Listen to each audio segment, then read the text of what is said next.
I did, and you're going to, if you ever did this and you know about canna butter and shit like that, you're going to tell me that I really fucked up. One day I got up and called myself gonna cook me some breakfast and some canna butter. You tripping. Tripping, nigga, tripping. I cooked me about 4 slices of turkey bacon in that shit. You know, then I fried me like 2 eggs in that shit. You know what I'm saying? It was good too, wasn't Yeah, man, it? tasty. Look, pancakes, right? Where it tell you to put whatever teaspoon of butter in there, I did put Oh, cow yeah. butter in that bitch, and then I turned around and greased the skillet with the cow butter, and then stuffed Right, that shit damn. in there. Man, every pancake man was saturated. I'm talking about like crazy Whoa, with this shit, whoa, bro. whoa, whoa. Right. He Ate just this went shit live. the whole 24 hours. Are you listening? Mm. Go ahead. I said, I think Kareem just went live, bro. Okay. Yeah. Where the link at in the page? I just seen it. I just seen. No, I'm just telling you we live now. All right. Go ahead. I'm just telling you we live. Where the link at? Uh, just go on. You on live right now. Ain't no link. It's back chat live. Oh, okay. Oh, okay. That's what I'm trying to tell you. Yeah, yeah. Terry. Yeah. It's a slippery slope when you're doing the cannabis, making the canna butter. Me personally, I weigh out everything. You know what I'm saying? It's like I'm a chef. So if I'm making the brownie, if I'm making those double chocolate brownies and shit, right? I'll measure up maybe 14 grams of keef, you know what I'm saying? That's the rosin, you know what I'm saying? It's just the straight up crystals, the THC crystals.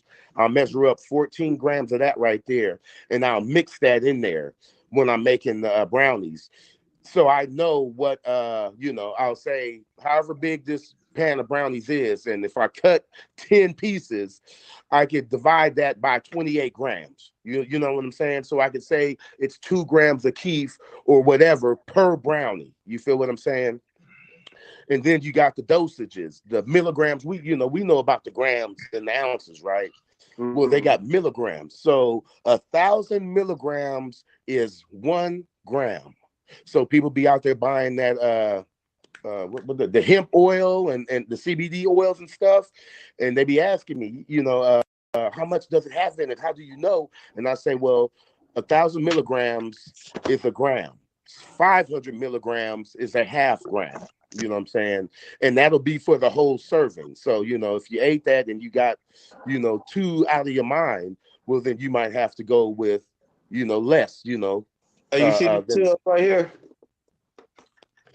I would get about two of them, and I would take a pound of all your shrew. mm-hmm.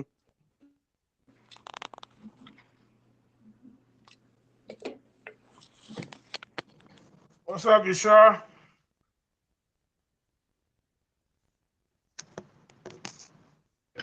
Shalom family was good. Much, man. Just chopping it up.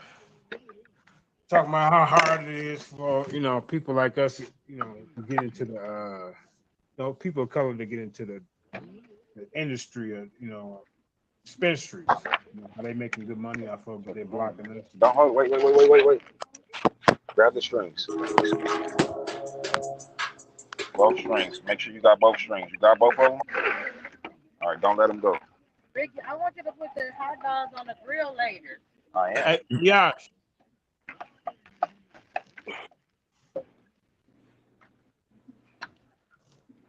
Hey, anybody see that debate? Blue and KOT. No, I didn't even check it out. It's pretty good. Topic. Oh, is the Bible anti-African?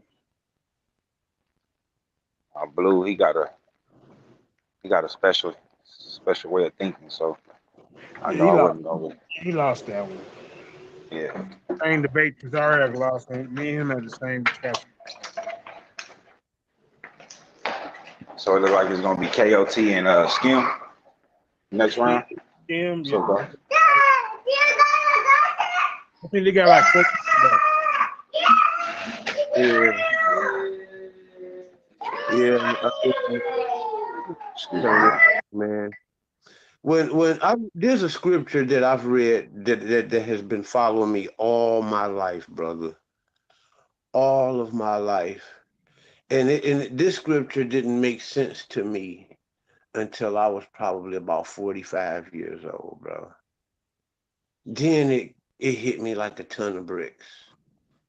It's the scripture in the book of Zephaniah where it said, "Beyond the rivers of Ethiopia," you know, and it talked about how where there's beyond the rivers of Ethiopia is where the daughters of Yahweh suppliants. Basically, he was saying basically beyond the rivers of Ethiopia, you know, the children of Israel is going to reach out to Yahweh, you know. And I had Christian preachers used to say that, you know. To me, I always felt like they held that as though it was a special secret meaning behind it. Because would nobody ever really explain to me what that meant. And Sister Ivory Seals was looking at one of the videos where Mighty Hebrew was had, you know, Brother Absalom from the Last Poets on there, and they were talking about some Hebrew stuff that we the real Israelites or whatever. And she said the Bible don't say nothing about West Africa. Well, that's what that scripture in Zephaniah really meant. Because from the position of Israel from whence the prophecy was prophesied, beyond the rivers of Ethiopia is Western Africa. And it was talking about the children of Israel being in Western Africa, reaching out and crying out to their God, Yahweh. Ain't that something? Yeah. Ain't that something? It was just within the last couple of years that really stood out. The scripture was talking about specifically our ancestors going from Israel into Western Africa after the Assyrian captivities and the Roman captivities and all of this different stuff. You know what I'm saying? Mm-hmm. And that's deep, man. You know that.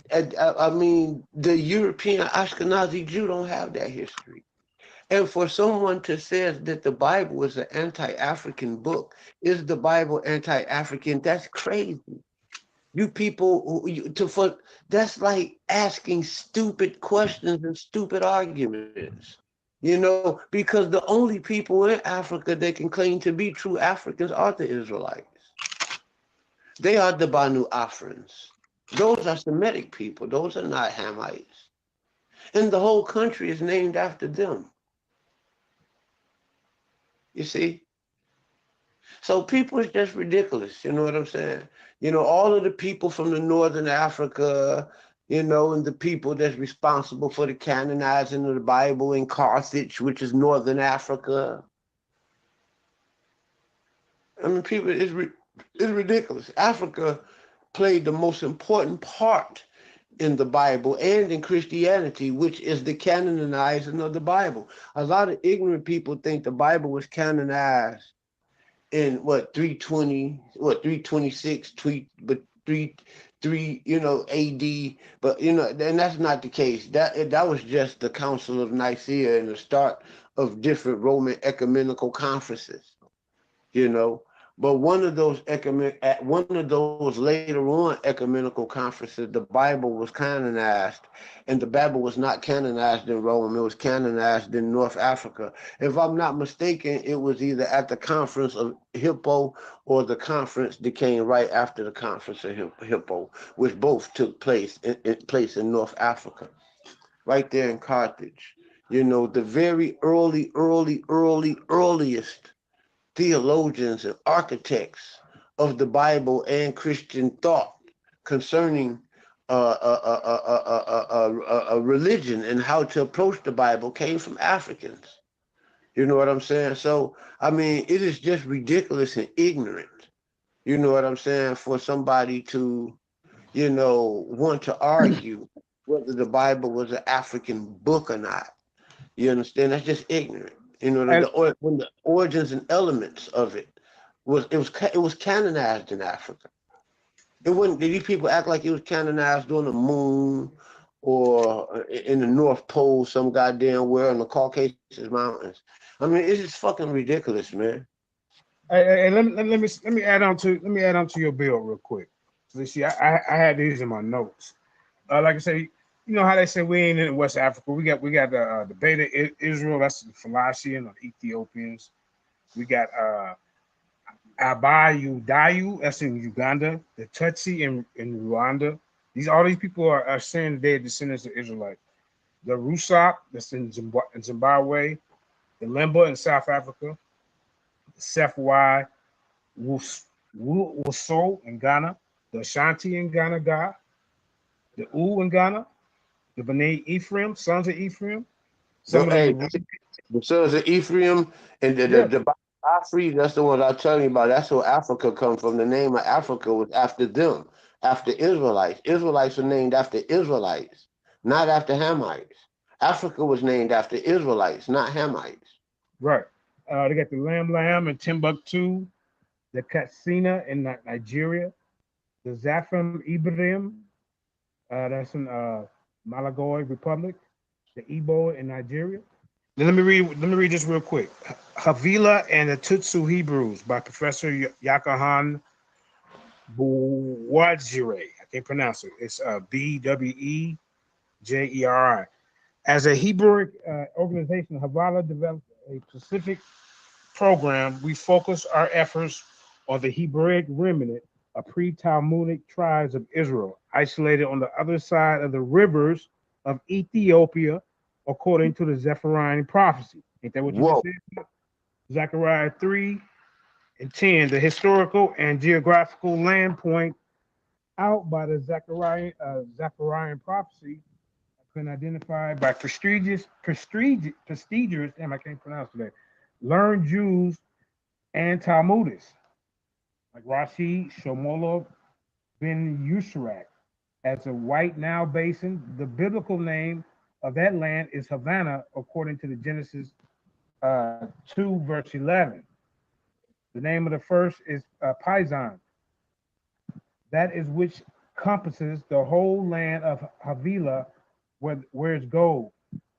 One of the Hebraic tribes isolated in the sacred land of Havilah are called Tutsi or Batusi.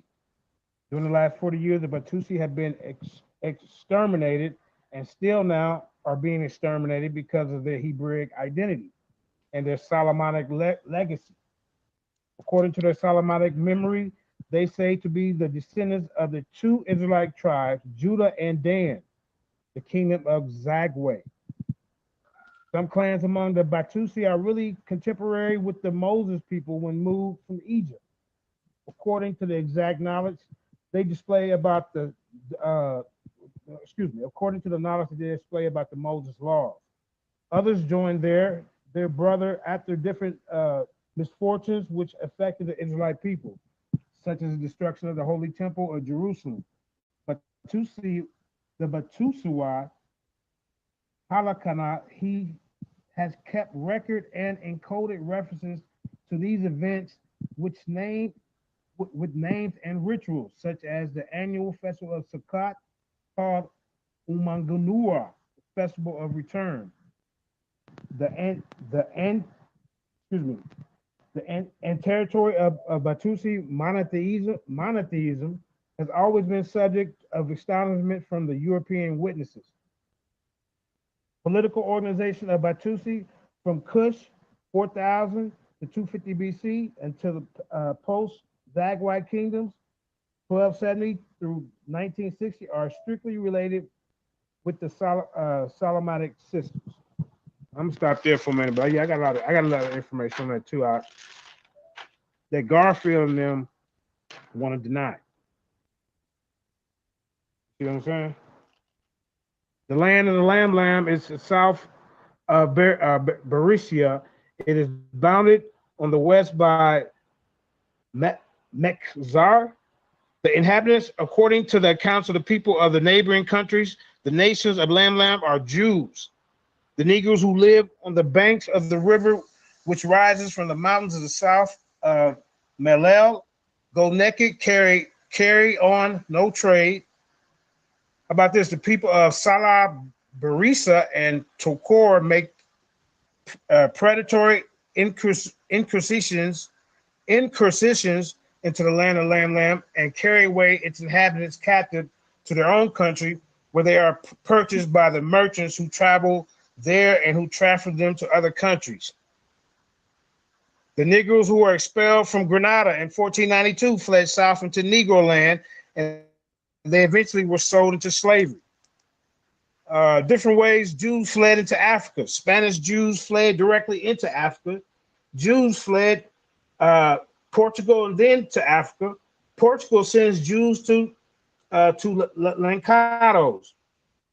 Spain and Portugal send degrados, convicts, to Portuguese colonies in Africa. The Brews that fled into Africa by means of method one or two were free to obscure their religious practices. This, of course, did not sit well with the Portuguese government, who complained if they should go over to Africa, as it is probable they would, if driven from Portugal, all hopes of their conversion would be lost. While they had lived among Christians, many of them influxed by friendship and had embraced the Christian faith. The Portuguese, who were accustomed to working with the Yaya Negroes and accustomed to the money made off with the Brews, didn't want to let all the black money go. Excuse me, it's kind of scribbly, man. I didn't write too good with this. During the first 10 years, so many had quitted their native land that Emmanuel, perceiving the injury his kingdom suffered by the immigration of the most wealthy and most industrious of the population, ordered in 1507 the seizure of the persons and confiscation of the property, all who should be found pertaining to quit the country. Yet so many ventured at all hazards to abandon the Portuguese soil that in 1524 King John III found it requisite to renew the edict, and the immigration must have continued. For Dom Sebastian repeated it in 1567 and again in 1573. They're talking about the expulsion. But in return for the assistance they rendered him by abducting 250,000 towards fitting out his unfortunate expedition against Morocco in 1577. He revoked all prohibitions and penalties. Oh, here you go. The Portuguese wanted to contain and convert their Negroes. However, those that left and escaped into Africa were beyond their grasp, or so it seemed.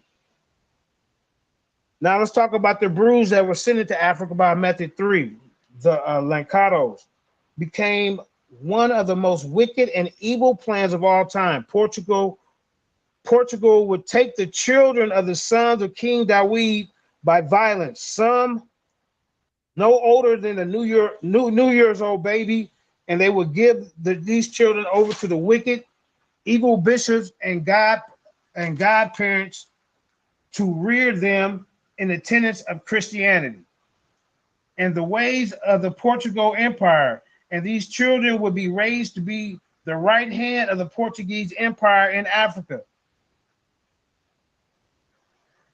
The Castilian Jews, who from poverty or any other cause had not departed at the limited time the king ordered, should be taken for slaves according to the terms of their entrance. I can't read it. I wrote this bad. Okay, hold up. And distributed them. Okay, yeah, to whoever asked for them. He inhumanely did not cease here. He tore their young children from them and had them baptized, being at the time of the I can't see that, man. This is bad. I'm sorry, man. I really didn't write this down too good, y'all. I'm sorry, but these must be some fast notes here, man. Okay, hold up. Being at the time a disorious of people, he newly discovered acquisitions on the coast of Africa, the inland of St. Thomas. He sent them to it with the new governor, Alvaro de Camhina, so that being separated from their parents and marrying people in the island, they might become good Christians. Fathers threw themselves at the feet of the king, asking that they might send them instead of their children, which was cruelly denied.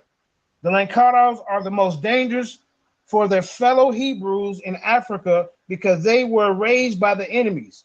It was son against father, father against son. They were despised by the Jews. Negroes of whom they are the same descendant. This is why they say Africans sold African, knowing full well they kidnapped the children and taught them to do their bidding. The Lacados and the Demgados, the convent sent by the Inquisitions, who were sent to Africa to work on the rogue farms. Eventually, these groups escaped into the African population. These Lancados were described as Portuguese. The Lancados, under the name of Portuguese, I must break, excuse me, must break of a while from them.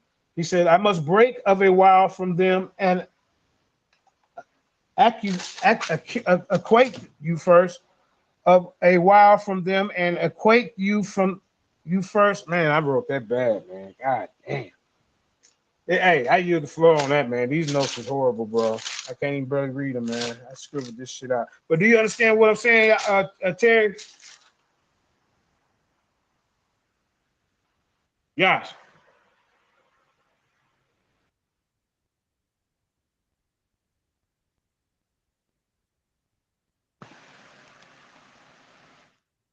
Josh, you there?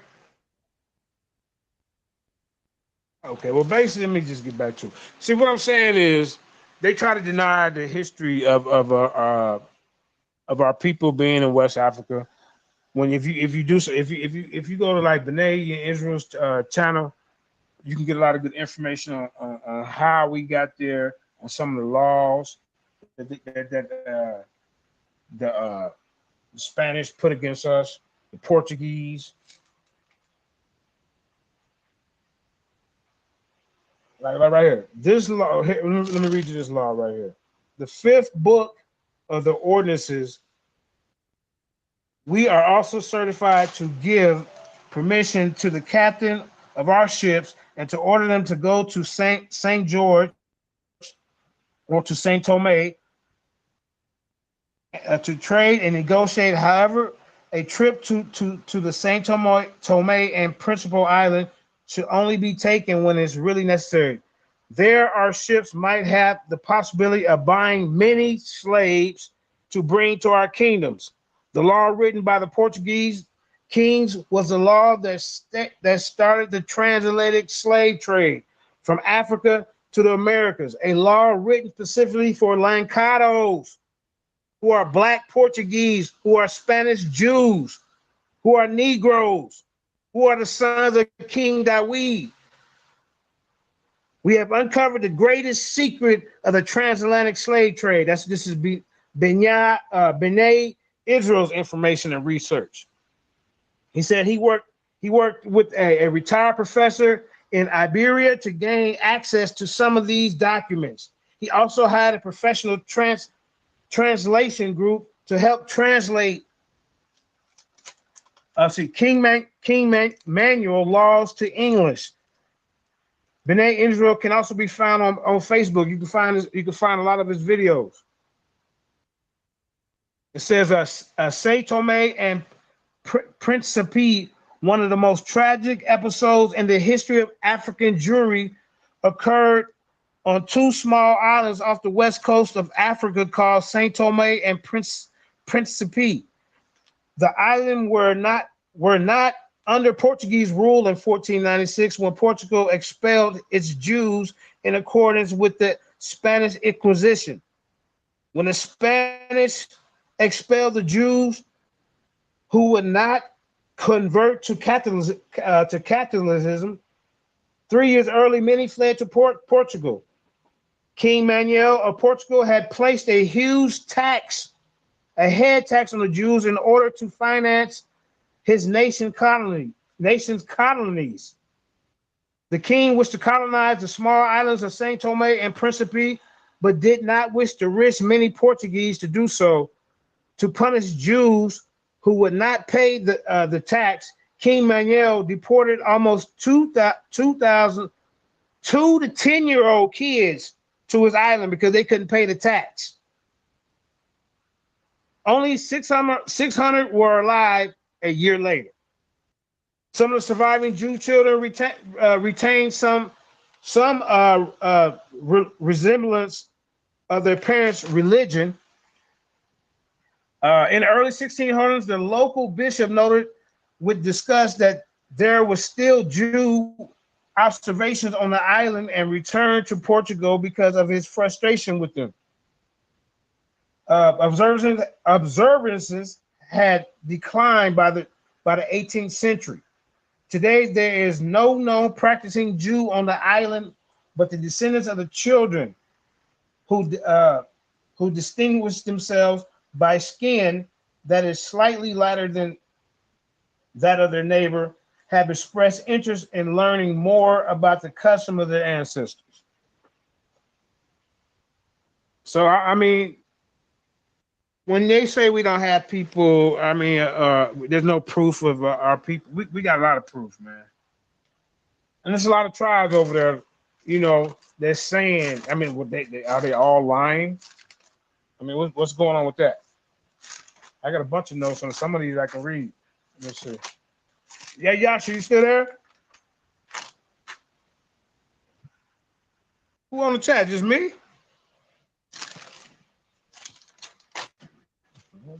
What's up? All right, let me go through my notes.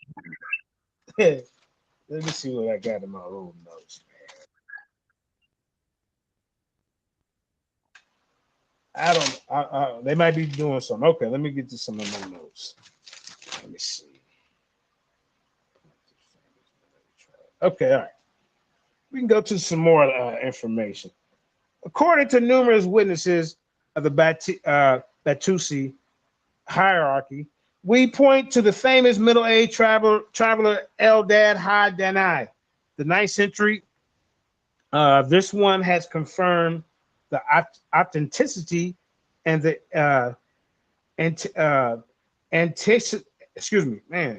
authenticity of the Moazic civilization in the North Hebraic tribes settled around the river Pishon, the White Nile.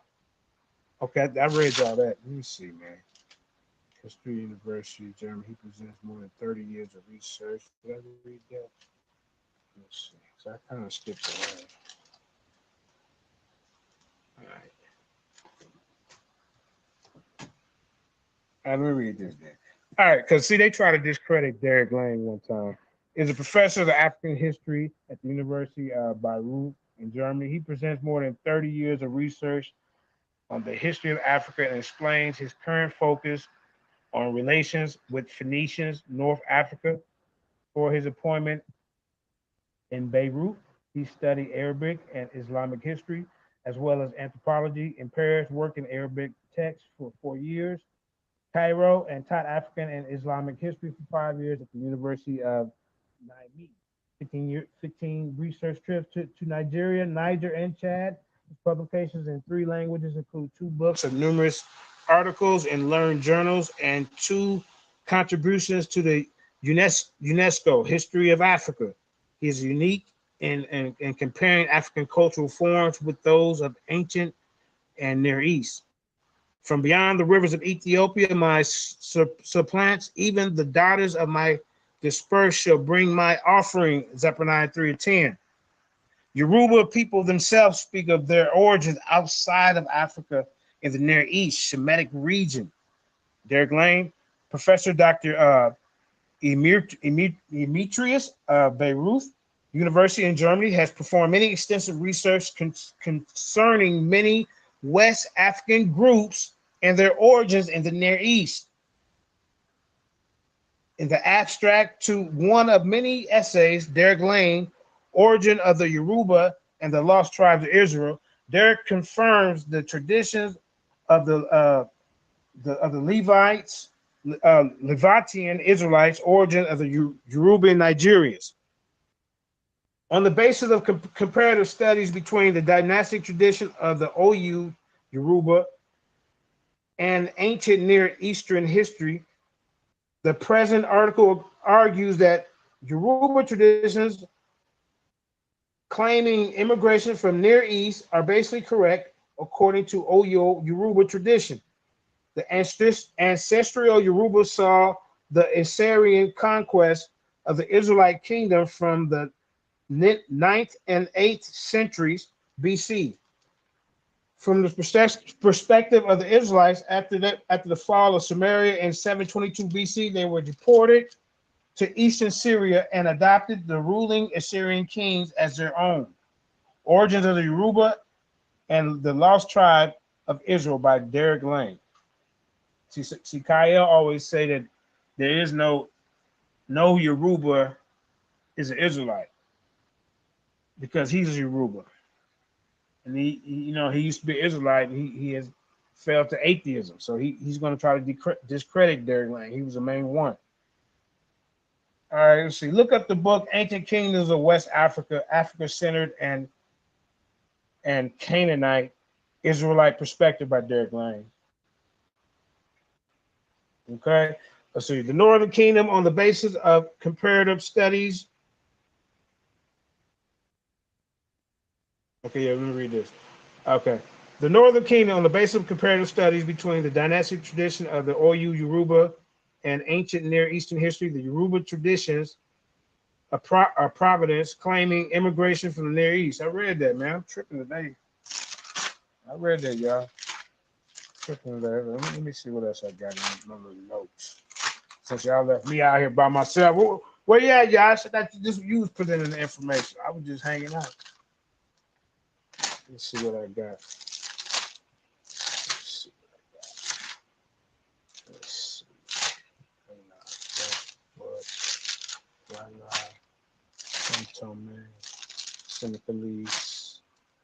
All right, here we go. Let's read this right here. Let's see.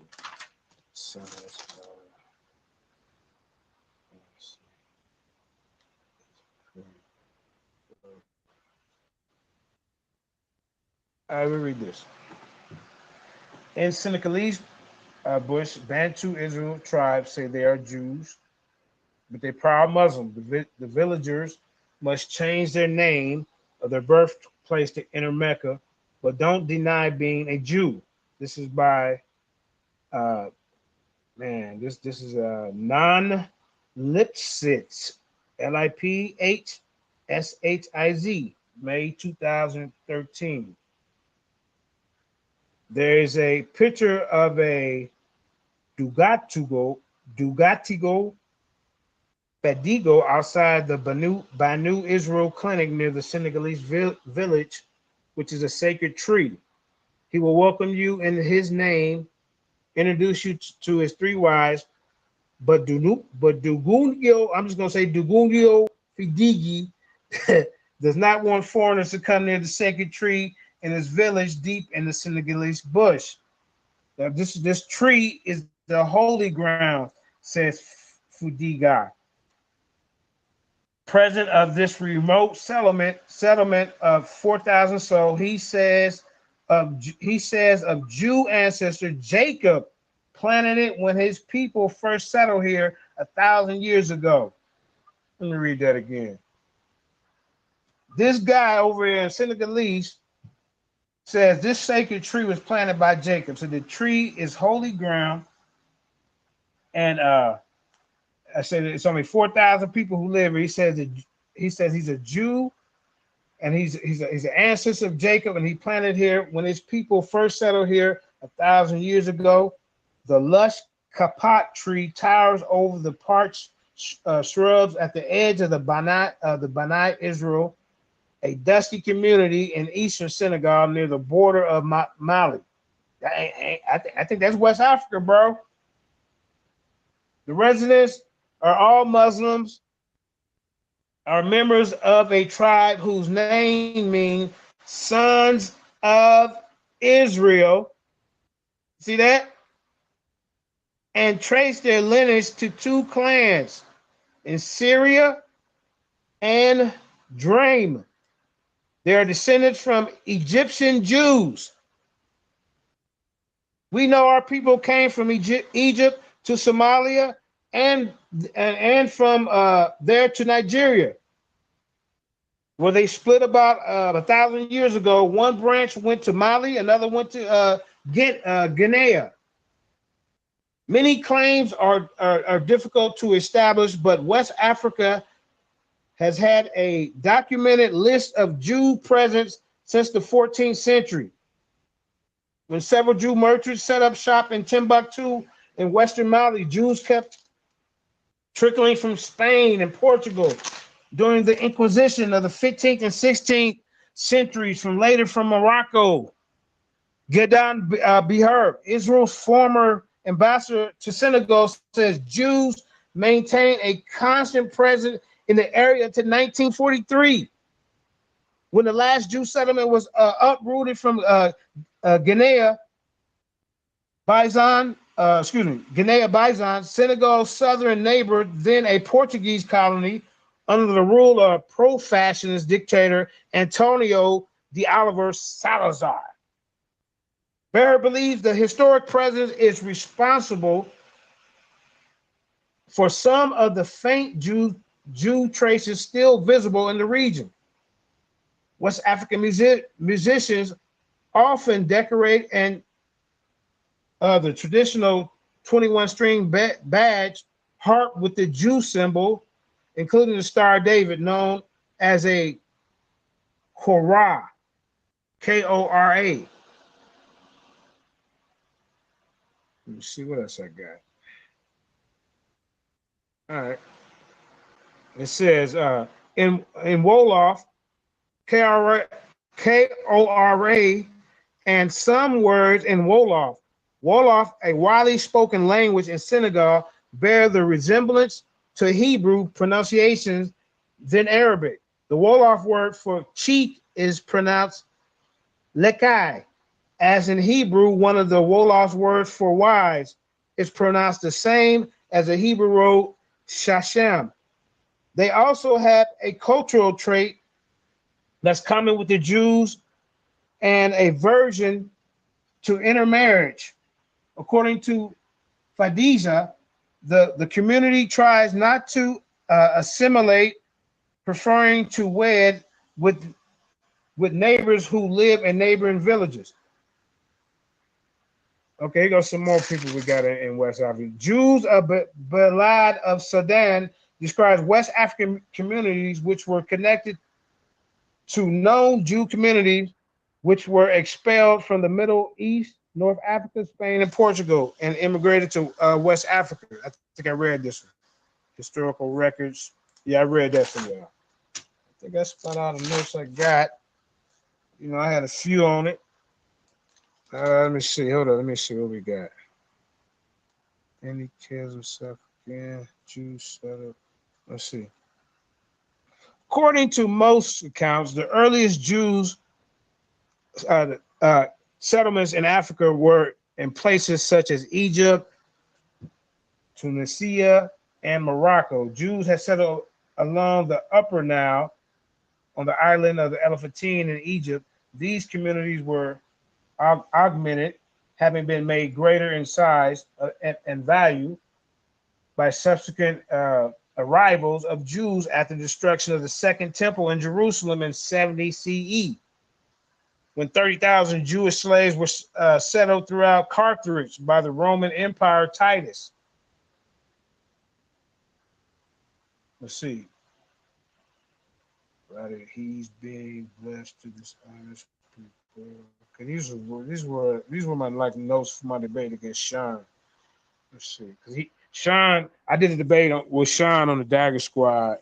I don't know, about 2 years ago, and he was running around saying that same thing they always say. There's no history of Israel. It can't be proven. Nobody's saying this, and then we keep showing them source and different tribes saying this and that, and they still want to deny it. You see what I'm saying? Let me see what else I got in here. Africa identified in various. Okay, here, how about this? So Africa is identified in various Jewish sources in connection with Tarshish and Ophir. Talmud 32b and the parallel passage where African land is eventually same so as Carthage. Another source is the Septuagint, Isaiah 23 verse 1, the burden of Tyre, how ye ships of Tyrish, for it is land waste, so that there is no house, no entering in. For the Lord of Chittim, it is revealed to them. Also, another source of reference was Saint Jerome, who was taught by the Jews. He was a Latin priest, theologian, and historian, and very often the Aramaic Targum on the prophets.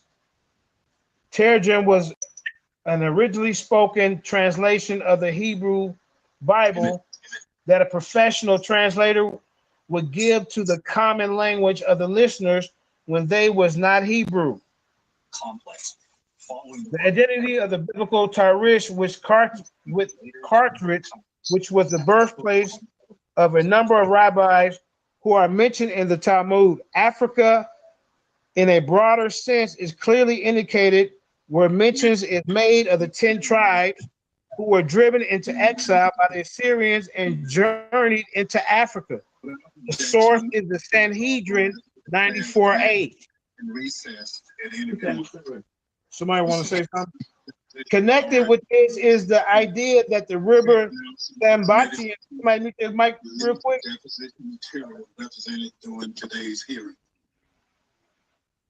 All right. Connected with this is the idea that the river Sambatian is the river beyond which the 10 lost tribes of Israel is in Africa. What did the Arabs say? It said, what did the ancient Israelites look like in their phenotypical artifacts? That's the source of the Lachish relief dated back to 701 BC, located in Lachish in Judea. Some historians who documented Hebrew Israelites present in West Africa while visiting Eldad Hadanai, 9th century Muhammad Idrisri, 12th century CE, Ibn Haldun, it goes just to some of the people, 12th century Muhammad Khatib, 17th century, Abdurian bin Abdullah, that's in the 18th century, Leo Africanus in the 18th century, Mungo Park, 18th century, Robert Sutherland Rattray, 19th century, and George H. E. Litchlaw in the 20th century. How about one of y'all favorites, y'all? Dr. Joseph Ben Yachanan on the Hebrew Israelite lineage of Americas.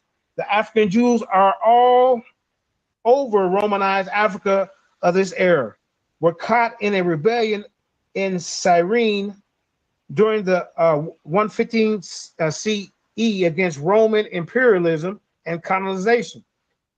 This is what Joseph Ben Yachanan is saying. This rebellion also marked the beginning of the mass Jewish migration southward into Sudan or West Africa along the way of the city Air, which is spelled A-E-R, and unto the countries of Futa, Julan, F-U-T-A-J-A-L-O-N, and Senegal, Gambia, which is below the curve of the Niger River, most northern reaches, where the city of Timbuktu, Mali, presently stand. African origins of the major Western religions, 1970, page 76. Dr. Ben goes on to relate that Israelite immigrants from northern and eastern Africa merged with indigenous groups in West Africa to become the Fulani or Jalan, the Bornu, that's spelled Bornu, the Kemen, and Lake Chad. They also formed the parent stock of groups such as the Ashanti, the Hasu, the Benai Ephraim, and the Babumba or Mabumba. That's Mavumbu. Excuse me if I'm pronouncing these wrong. Or Mayumba. All of these groups suffered tremendous population decreases during the transatlantic slave trade was in operation. Others were completely eliminated. Thus, every so-called African American has Israelite ancestry in their family tree, whether he, she, or wants to believe it or not. Even in the very crucial slaves, even in the slavery descendants of West African Hebrew captors in America struggle to keep their heritage from being obliterated by forced assimilations or acculturations. Man, I can't pronounce nothing today, boy. I'm sorry, y'all. Their distinctive traditions became submerged in Christianity, but also remained a part of the oral tradition via so-called Negro spirituals, which praise the memory of ancestors. And that source is the Israelite Worldwide blog, .com. There are plenty of Jewish roots. That's 26. Also, African origins of the major Western religions, page 76 through 77. Hebrew Israelites migration route from the Israelite to West Africa to America.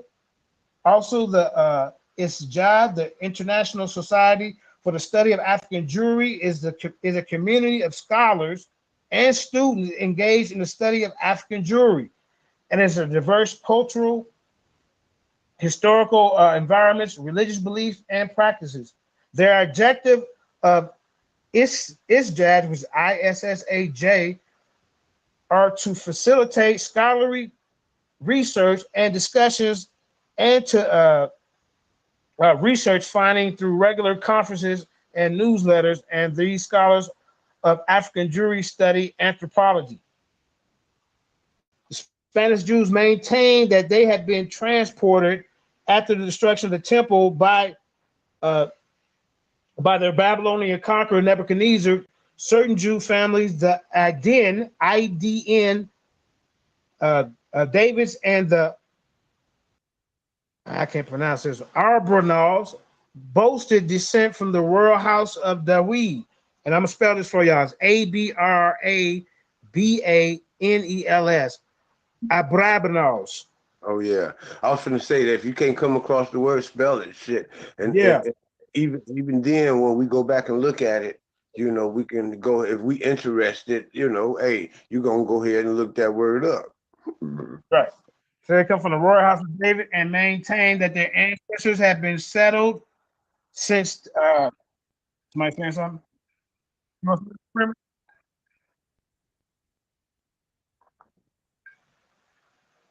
Oh, he should be in the back chat. Well, yeah, let me read this and I'll add him real quick. And maintain that their ancestors have been settled since times of man, I scribbled that one. Partly in the district of Lucenia, Lucena, and partially in the environments of Toledo and Seville. The numerous Spanish Jews from the Nasi, Nasi, also traced back its pedigree to King David, and proved it by the means of a genealogical table of the seeds. The family of the Ibn, I'm gonna spell it IBN-ALBALIAS, was born modest and dated its immigration only from the destruction of the Second Temple. A family traditions run to the effect that the Roman governor of Spain begged the conqueror of Jerusalem to send him some noble families from the capital of Judea and that Titus complied with his request. Among those transported was a man named Barak, who excelled in the art of weaving curtains for the temple. This Barak, who settled in Meridia, was the ancestor of the Ibn al-Bidis. I believe I can't pronounce that, man. But I spelled it twice for y'all. But anybody want to say anything, man? I've been reading, man. My notes kind of bad. But go ahead, man. Yash, you still there? I'm gonna say most I bless y'all. Great job, man. I was listening to the information. I just want to this. Here's some, and All right, let me keep reading. can you hear me? Okay, let me see. Can you hear me, JJ?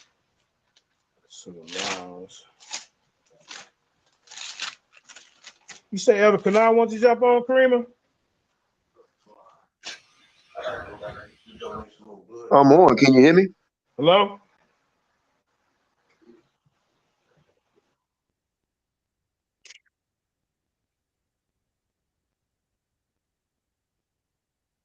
Yeah, add him to the back chat. This ain't this. I don't know. You got a StreamYard going where you can jump on that one? You want me to come on through Facebook? Because I'm on the YouTube and I hit the screen yard. It says you in the show. I was bouncing off Terry information. America not set up for that. Let's see. Distracting. All right. Organization. I'm just reading a few of my notes, man. All right. So trade was structured. I had to coastline.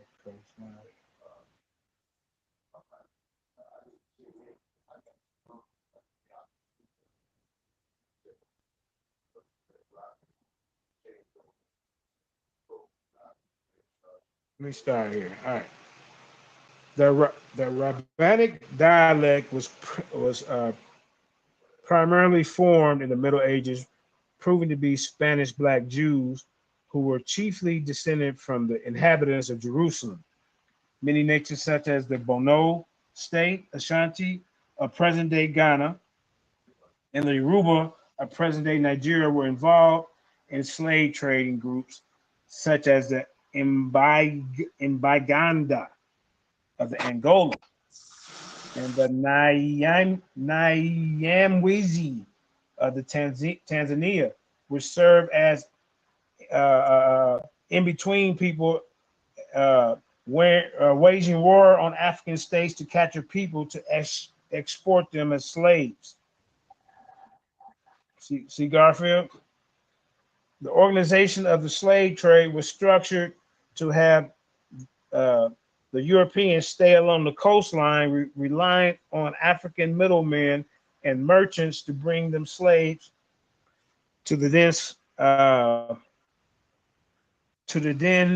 said Toyin Falowo, a Nigerian professor of African studies at the University of Texas A&M. Oh, okay, he said this. Okay, he said Toyin Falowa, Falola. This is what he said. This is a Nigerian professor of African studies at the University of Texas A&M. The Europeans couldn't have gone into the interior to get slaves themselves. They would have got sick from malaria. Some families have chosen to hide similar histories. We speak in whispers, said Yunus Muhammad, a professor of anthropology from Tanzania.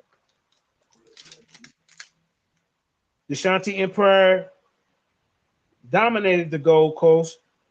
They traded gold as well as slaves.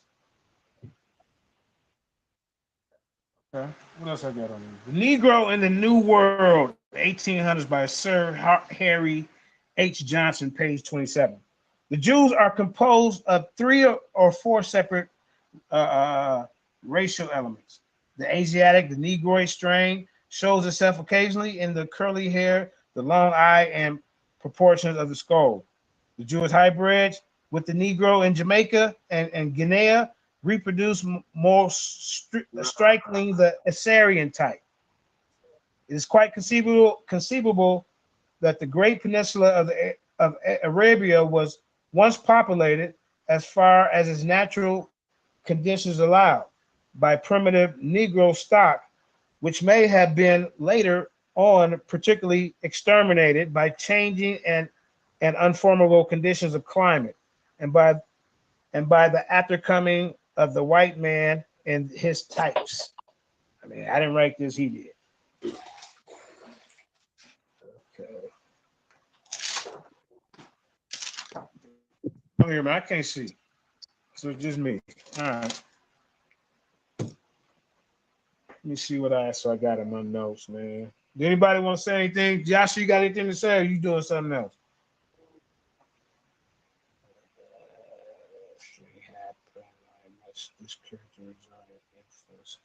I don't want to read that.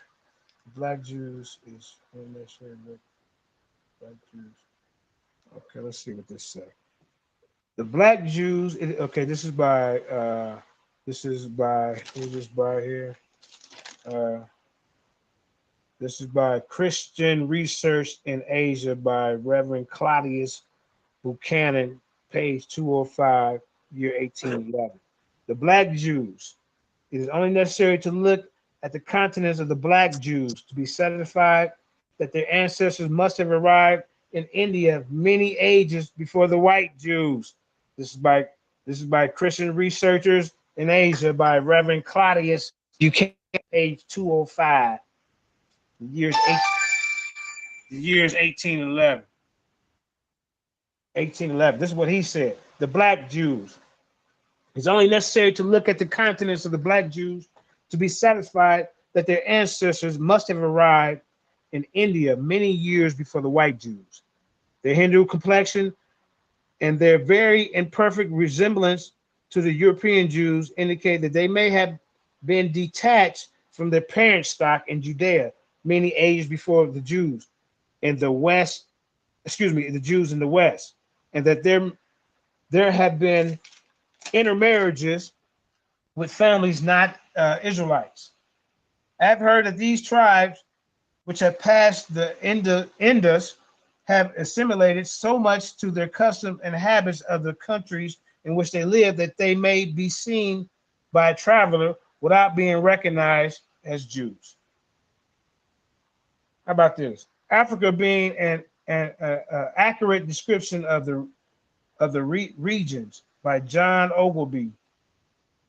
See what he said. Geographic printer of the king. Many Jews also are scattered over this region. Some natives boasting themselves of Abraham's seed, inhabiting both sides of the river Niger. Others are Asians, strangers who fled either from the desolation of Jerusalem by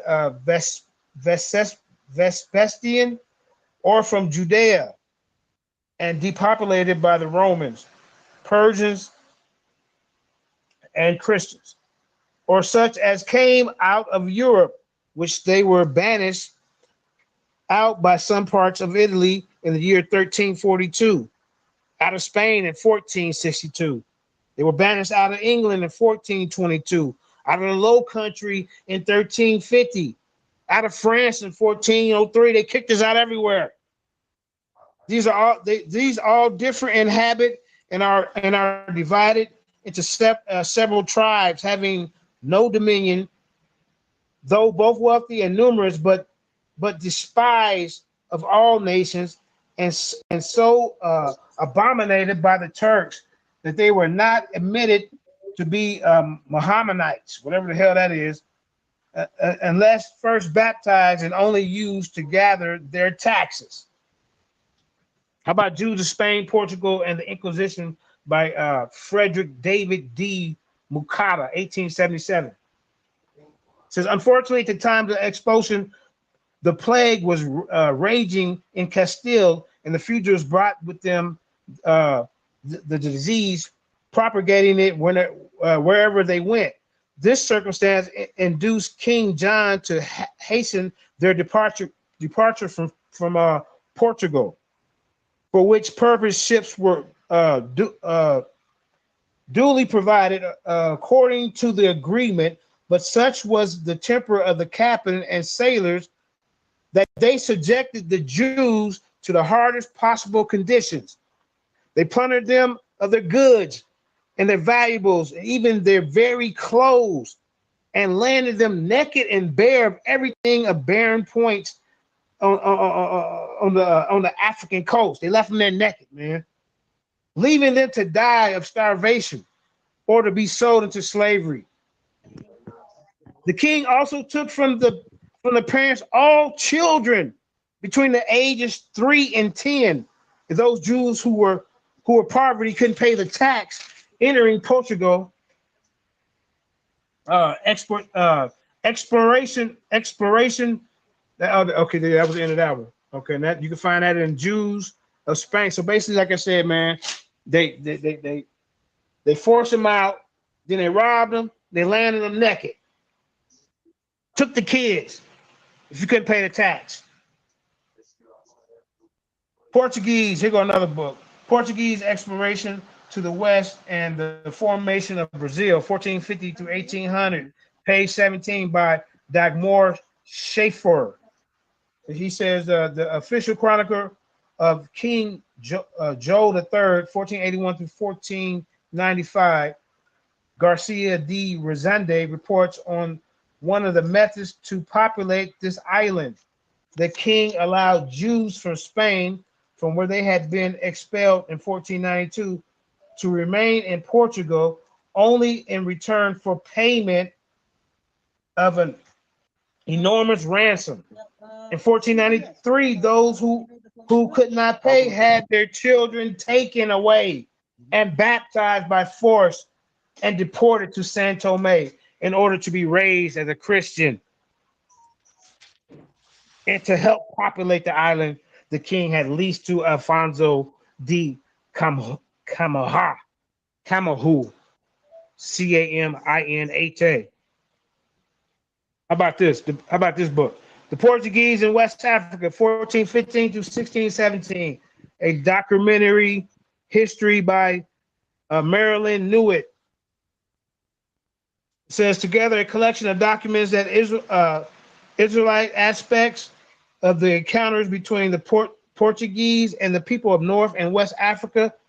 This period witnesses the diaspora of the Sephardic Jews, the immigration of Portuguese to West Africa and the islands, and the beginning of the Black diaspora associated with the slave trade. The document also described the elevation of the Black Portuguese communities in Guinea and the island, as well as the slave trade and the way it was organized. These were Black communities, not white Jews, as Garfield tries to lie to us and say. About the Dutch Reformation, a history of the struggle in the Netherlands by William Carlos Martin. Look up Libro Negro, the Black Book, the Code of the Inquisitions, which all the punishments for every supposed crime. It says the critical review of the Annals of the Literature, volume 57. Tobias George Smollett. He says King John II in 1492 expelled all the Jews to the inland of St. Thomas, which had been discovered in 1471, and to other Portuguese settlement along the continent of Africa. And from there banished Jews, the Black Portuguese,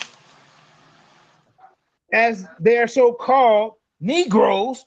Black Portuguese were purchased in Guinea, the Congo, and Manicongo. The colonists had plantations. We'll look at the term Black in Portuguese in English, and in Portuguese you will equal Negro. Race Prejudice by Jean Finot, translated by Florence Wade Evans. The Jews, a study of race and environment, page 64 by Maurice Fishberg. These fair-haired Jews created a problem for anthropologists. It is a question which these Indo-Germanic Jews, as Vinshaw called them, had found their way into the midst of a dark complexion race like the Jews, and whether they are signs of racial intermixture between Jews and Northern Europeans. But we know they were converts. Also, page 108. In addition to their dark complexion, they are short in stature and either, oh man, this word right here, dalacoctylic, and that means the shape of their skull, and that they're characteristic of Negro races. Dialococtylic. DOLICHOCPHALID.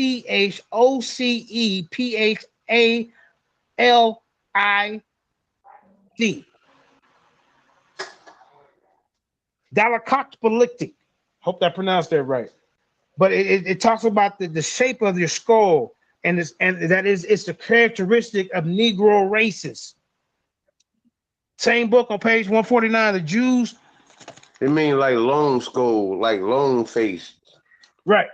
You know, as opposed to round faced, you know, more round head, round pumpkin head is like pretty much like, you know, like round circular is more like a European background. But you know, I forget how to pronounce that word. That word is always hard for me to pronounce. Yeah, you know what I'm talking about.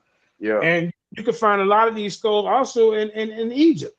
You see what I'm saying? You know, but let's go back. Let's get back to it. The Jews, this is the same book, page 149. The Jews, the Study of Race and Environment by Maurice Fishberg. It is stated that the Falashas are not the only Jews of Negro race. Bastian speaks of Negro Jews living on the Luango coast in the Western Africa. They're called there the Mavambu. Oh, you talking about the Luango? Okay. Luango. How you say it? Movango. Yeah, Movambu. Muvambu, or it means Judeos. Yeah, they from the land of Luango. They in the Congo. Okay. And even in Madagascar, a traveler has discovered Jews. Sabri mentions that in Ambahipomno, AMBO. Hold up, I'm gonna get this one. Ambahipomo, AMBO HIPENO.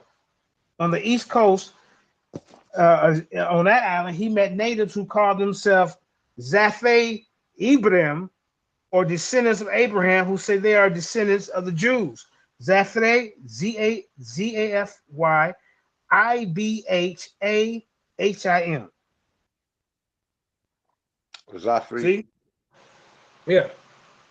The Youth's Companion, or an historical dictionary consisting of articles by Ezra Sampson. That's on page 270, where I got that from. Now, I got a couple more notes, and I can turn it over to you, Josh. Mocha. Rocking it out, pass it all around, man. Yeah, man. Okay, Mocha, a town of Arabia in the province of Yemen, at the distance of about 500 paces from Mocha, the Jews, who are numerous, have a camp where they live in straw huts, not being permitted to live in town. The color of these Jews is Negro black. History in the Black, this you can find this in History and Black, Yaakov Shavit, page 182. We can go in medieval literature. A theory prevailed in which the Jews were part of the black race, or were at least dark skinned. See, this is what they wrote in medieval times. Medieval, yeah. See? And see, it says the genital look of the Jews was considered to be like that of the black. The contour is convex, the eyes long and fine, the outer angles running towards the temples, the brow and nose apt to form a single convex line. The whole physiognomy, did I pronounce that right? Physiognomy, Pretty much, P-H-Y-S-I-O-D. yeah, Yeah. for the most part. See, physiognomy, when Physiognomy. there you go. When swarthy and is often is an African look. That source, the Black Jews in Africa and Americas, Tudor Prophets, page 15. They always want to discredit Tudor Prophets for some reason. I don't know why. Because he's, you know, when they want to sit up there, and blame the white man for being a Jew, you know, it's the white man a Jew. You Negroes can't possibly be right. The white man is the Jew. The white man is the Jew, and the white man say, the Negro is the real Jew, and then they feel stupid. That's why they don't like him. There's no other reason in the world not to like him. They blame the lie on the Jews, and then the Jews say, no, it's your people. In fact, your ancestors started this lie, if that's what you want to call it. See, that's why they don't like him. He shoves it back in all of the haters' face. Mm. Yeah. Here go another one. It says, this source is Making the Body Beautiful, Sander L. Gilman, page 89. The Jews were quite literally seen as black. But he wrote in that book right there. The Portuguese who planted themselves on the coast of Africa a few centuries ago had been succeeded by descendants blacker than the Africans. A stronger case still is to be found in the fact that the descendants of the colony of Jews originally from Judea to the coast of Africa are black. And that source is History of the Colored People, James W.C. Pennington, page 96. History of the Colored People. You know, I mean, I had a few little notes, man. But if y'all really want to go see the debate that I put this information on Dagger Squad and what's that cool that dude call himself with? Hey, I'll be back. I hope y'all still be on when I come back. John the Mossy tried, you know. For see, he made a statement that there's no proof of an Israelite ever being on slave ships. I mean, I just showed you a trail. Did I not, Yash? We got a paper trail, bro. You know, and they want to say there's no Israelites in West Africa. Well, I mean, is all these people lying? Even your top guy, Dr. Yosef Ben Yakinen, on a Hebrew Israelite lineage. Right. He got a book. Hey, I'm getting ready to step out for a hot minute, maybe about 20 minutes. I hope y'all still be on when I come back. No, hey, when I want to come on the regular StreamYard, and I want to show y'all. These are notes from our debate. I want to show you the debate that I had with Sean over at Dagger Squad. Well, you know, I still had to take on 3 people because Garfield was in the way, Kyle was in the way, some little heckler was in the way, but I still got my information off. But y'all gonna see that the information that Sean brought to the table was garbage. Your information was the same information I brought against Garfield and Chris Harris. It's the same information. Right. The only difference is that I'm more familiar with the information, so I'm able to expound upon it as we read it. You know what I'm saying? Right. You know, but it's the same information. Same information. And you have to really know it. You have to internalize what you're saying and know it. Say it and speak it with confidence and power. You know what I'm saying? So they don't challenge you on it to make it just sound like you're just reading. Because when they do that, that's what they did. I was looking at a debate when I was on Sonetta with Chris, and man, I was killing this man. I'm talking about killing this man. You know what I'm saying? And one of the reasons why he tried to act like I wasn't was because when I began to read, you know, I wasn't reading with the same proficiency in which I was talking. You see what I'm saying? So he tried to play it off like you're boring, you know, nobody won't listen to you, you know, get to doing all stupid shit in the background. You know what I'm saying? And but it's about. But see, the thing about it is, I knew what I was reading, and I was able to just go from there and stop and ad lib. You know what I'm saying? When he did that, he ad libbed and started explaining away from his sources. You dig what I'm saying? What I do is explain that, and that's about just knowing the topic. Like the topic, all of this information. It's about internalizing it. Well, because when you know it, you basically you talk about the history of the Spanish Jews. Have it to where it come off the top of your head, like we was doing it the other day when Jonathan. He's like, yeah, you talk about the Lescandos or whatever they call them. I forget how you say it, but yeah, you got to be able. Lancados. Yeah, you gotta have it internalized just like that. You know what I'm saying? Because it's the same shit. You know what I'm saying? You just gotta internalize that history. That way, once you get finished reading it, no matter how fast or slow, when these clowns try to challenge you on it, then you go head on and You see what I'm saying? That's the Well, important. and during the time that I had prepared for this debate, I had more of the stuff memorized. Where I could, read some of it, then bounce off of it. You know what I'm saying? I could Yeah, expound on it. But yeah. that was like 2 years ago. I found these notes when you brought that up about West Side. I said, let me go get one of my notepads. I got some notes on that. Y'all can hear me? Dates and places is always important to remember. You know what I'm saying? Yeah. Most Can y'all hear definitely. me? Yeah, go Yeah, ahead, we bro. can hear you. JT. Yo, I'm one of the only few Negroes that can say that he got direct lineage of that. Because I my got that. I grandfather got was that. black, Negro black, dark black, coming out of Spain and Portugal. I Came Yeah, know I a got over 'em. here from couple, there. couple I got. brothers that get up. You know what I'm saying? Yeah, my I'm not people. saying I'm the I only come one. from. I'm one I, of the I rare. come from the north. I come from the.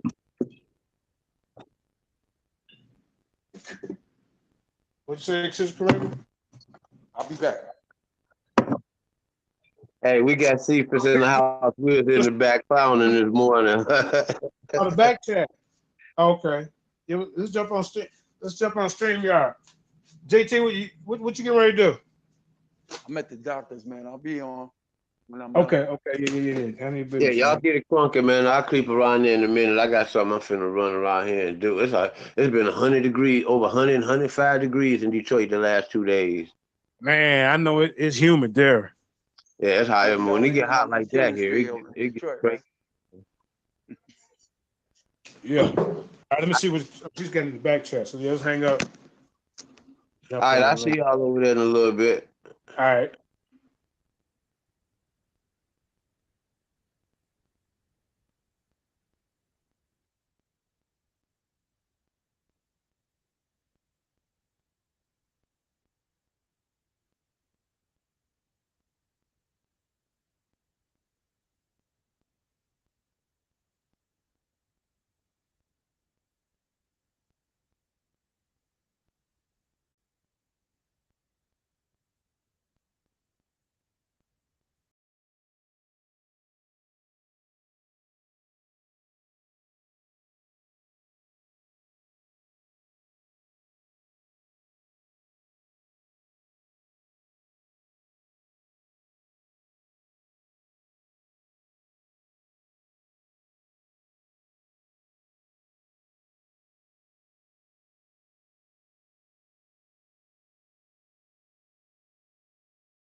Yo, Kareem, we still live, huh?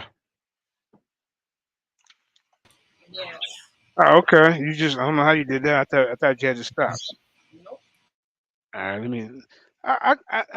Well, Garfield has been making a big stand, running around about this Exodus.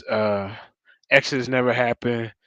So I kind of want to just play this little video, and y'all tell me what y'all think after y'all see it, because see, they got the narrative that we crossed over the Red Sea, but that's not. They went over when they traveled down the Nile. They crossed over. It's called the Yam Suf. You see what I'm saying? And it's like the lowest part of the Nile where they could cross over. You see what I'm saying? And this is where they got their drinking water and shit from. You know, but how explain if you claim someone is in fact a historic figure approved? What wait, you always, man, bro? Why do you argue the same? We ain't talking about Jesus today, bro. Make it make sense. I mean, as soon as we come on, we talking about what is he talking about, Karima? We gonna give him a chance to Yeah, spit everything that he got to yeah. spit out. We gonna give you a chance to come on the platform and discuss whatever you want to discuss, and it's gonna be your platform, so can't nobody shut you down. Not today though. Not Yeah. today, Oh but we gonna hell be. nah, man. Hold on, let me. Damn, man. I don't know what this dude be talking about. Let me find Michael Smith for character. Oh, you supposed to be having a debate, brother. What's up with that? Supposed to be you, Yashib Samora versus Apostle and Zion. What happened to that? That's what you should be preparing for, but I guess you just said. I guess you thought we forgot. Let me find this video. Hold up. Oh, he talking to April. Ah, okay.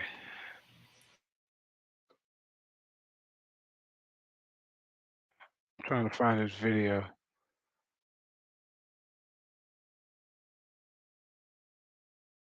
Let's see if I can find it.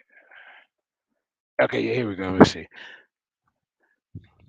Now, see, this video goes from a different perspective. It's see just like how Terry was talking about Zephaniah, and then I come up with my notes about Zephaniah. Remember that? Remember that part? Okay. It says from beyond the rivers of Ethiopia, my supplanters, even the daughters of my dispersed, shall bring my offerings. Zephaniah 3:10, talking about beyond the rivers of Ethiopia. Let's Kareem, can I share this? Do we have to do a fair they call it a fair trade copyright thing to show a video, right? Fair use, yeah. You know, you just gotta say it or you gotta pop it up there. You can just say it. All right, hold on. You just gotta say it. Copyright disclaimer under the section 107 of the Copyright Act 1976. Copyright disclaimer under the section 107 Copyright Act of 1976 allowance is made for the fair use for purposes such as criticism, comment, news, reporting, teaching, scholarship, and research. Fair use is a use permitted by copyright statutes and that might otherwise be infringing nonprofit, educational, personal use tips in the balance in favor of fair use. Is that how you do it? How That's you, right. You could just share your screen and just put it up there too. okay. Well, Yeah, I all didn't right, know let me. you had it available. Well, it's on this video right here. It popped up Yeah, just in time. Okay, yeah. let's see. Share. So we just went. Hey, Shalom plus beef. I just want to check this video out. Yeah, y'all give me y'all perspective. I think these guys are looking in the wrong place. I think they thinking we crossed over a Red Sea and went, But here we go. 4 years before Christ, man. Okay, Michael Smith, you going to cut it out. You have to cut it out, Michael Smith. April, she got him. Oh, April. she. All right. Okay. Karima, I should have sent this to you so you share because it don't never. Tell me if you can hear this. This is called a real Exodus route to Ethiopia. This is answering Doctor. This is answering Dr. Hoffenmeyer. He's one of the leading voices of supposedly that it didn't happen. Some shit like that. Can you hear this, Karima?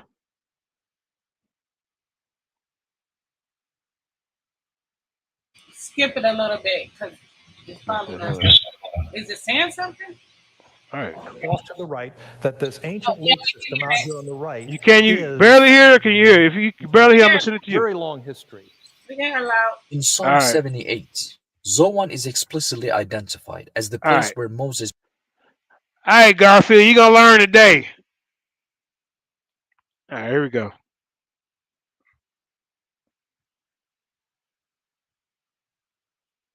The latest and probably best hypothesis so far on the biblical exodus out of ancient Egypt is the one proposed by Old Testament scholar James Hoffmeyer.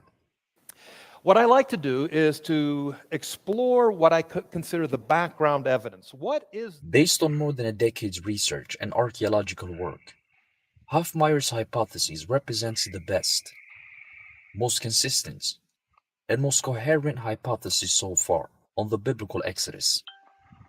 because this is really the story about the Exodus, the exiting of the Israelites from Egypt. And just like all the previous hypotheses before it, this one is also based entirely on historical, geographical, and textual inaccuracies and contradictions. Geographically, this makes no sense. Strategically, it makes no sense. So I hand it to the pastors and say, boy, is this good sermon material.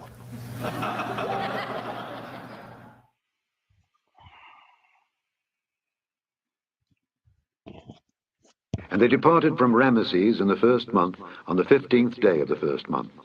And the children of Israel removed from Ramesses and pitched in Succoth. And the children of Israel journeyed from Ramesses to Succoth, about 600,000 on foot that were met. As far back as the early 20th century, scholars have identified biblical Ramses with northeastern Egypt.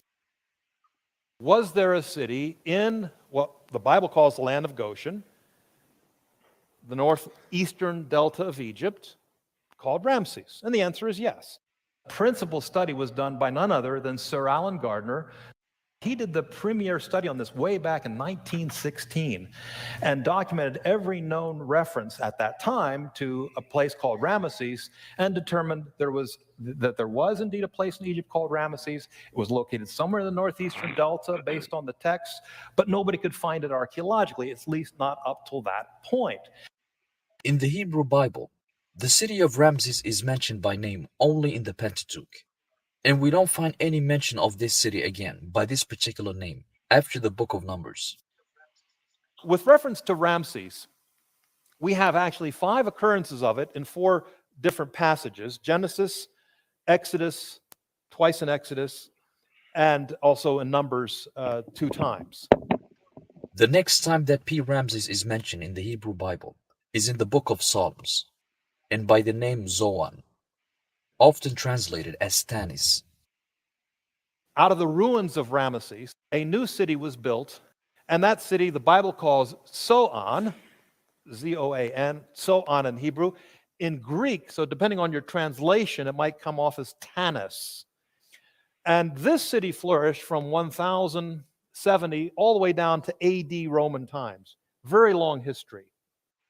In Psalm 78, Zoan is explicitly identified as the place where Moses performed his miracles in front of Pharaoh, thus making a direct historical link between Zoan, or Tanis, and the city of Ramses. When the psalmist recalls God's miraculous deeds done in Egypt, he talks about this happening in the fields of Zoan or Tanis. Now that's interesting because when the psalmist is writing, the city of Ramses didn't exist. It had been gone for about 500 or 400 years.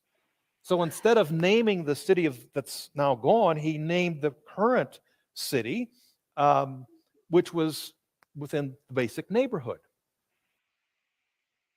According to the Pentateuch, Tanis was the launching point of the Exodus, the place where the Hebrews began their migration out of this country. In Exodus 12:37 and the two Numbers references, it's the launching point for the Exodus. That's where they leave from to start the departure. So that's very important because it gives us a reference point that we can look for. Is there such a place is there a dot we can put on our map to start our MapQuest search for the promised land? And the first stop after Tanis was Sukkoth. And the children of Israel removed from Ramesses and pitched in Succoth. And the children of Israel journeyed from Ramesses to Succoth, about 600,000 on foot. Hofmeyr identifies the Sukkoth of the book of Exodus and the book of Numbers with modern Tel el-Maskuta. There is a site, which you can see right here, called Tel el-Maskuta in Arabic. He bases this connection entirely on the slight resemblance between the Egyptian name Cheku, Arabic al-Maskuta, and the Hebrew Sukkoth. And you don't have to be a linguist genius to recognize that in that name Maskuta, you can see the name Sukkot preserved. This actually derives from an ancient Egyptian term named Cheku. Cheku is the name of this entire region here, which was one of the eastern provinces of Egypt. Doing lookership. This connection could very well be accurate, and we find no explicit opposition from the biblical text, which provides us no more description of the Sukkoth of the Exodus, other than that this city was located somewhere between P. Ramses and the second station on the Exodus, biblical Etham. And the children of Israel removed from Ramesses and pitched in Succoth. And they departed from Succoth and pitched in Etham. At this point in the hypothesis, Hofmeyr makes a great leap in the sequence of events, as they are described in the Bible, and jumps instead directly to the exit out of Egypt.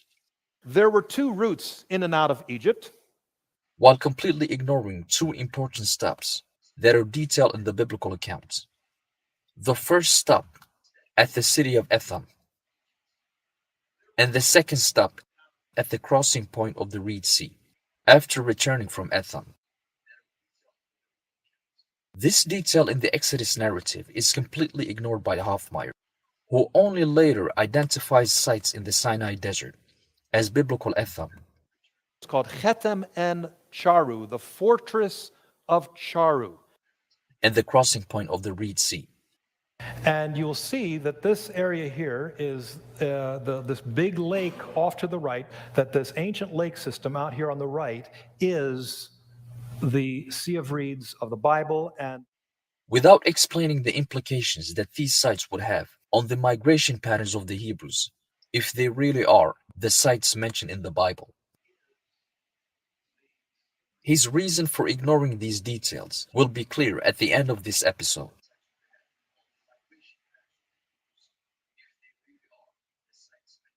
Hofmeyr locates the only two possible roads out of ancient Egypt. We have two roads that lead out of Egypt, two routes. The first road, the road that was known to the Egyptians as the Way of Horus, and identified by Hofmeyr himself as the road that is known in the Bible as the Way of the Philistines. The road that the biblical text clearly states was not taken by the Hebrews. And it came to pass, when Pharaoh had let the people go, that God led them not through the way of the land of the Philistines. The way of the land of the Philistines, the northern one that hugs the coast. And what we're told is that God says, don't go that northern way, because you're going to see war and you're going to turn back. And the second road, which went through central Sinai, and identified also by Hofmeyr himself as the biblical Way of Shur. The road that the Bible clearly states was taken by the Hebrews. And they went out into the wilderness of Shur. There's a second route, which the Bible calls the way to Shur. But these are the two ways in and out of Egypt. So if you want to leave Egypt, you have two choices. So far in the hypothesis, we've pinpointed the city of Ramses. Here is that site of Ramses that everyone now agrees is the area that the Bible is talking about. We have found a good candidate for biblical Sukkoth. the first place where the Hebrews camped after leaving Ramses. In that name, Maskuta, you can see the name Sukkot preserved. We have jumped to the exit roads out of Egypt and have located the only two possible routes out of the country.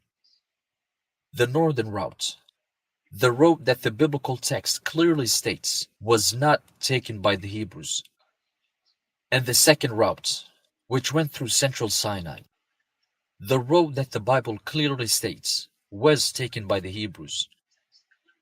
And they went out into the wilderness of Shur. It is here that Hofmeyr deals himself the death blow, when he turns biblical history on its head and contradicts the biblical accounts completely, by suggesting that the Hebrews actually took the northern route out of Egypt, the same route that Hofmeyr himself and the biblical text clearly stated was not taken by the Hebrews.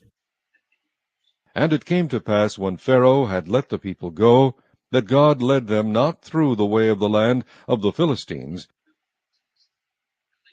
When Pharaoh let the people go, God did not lead them on the road through the land of the Philistines, although it was near, for God said, "Lest the people turn back."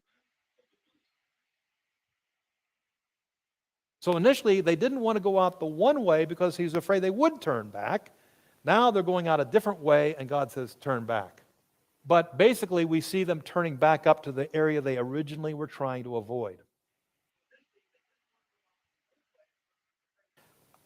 As an archaeologist, looking at it from a geographical standpoint, it doesn't make a lot of good sense. But boy, does it make good sermons.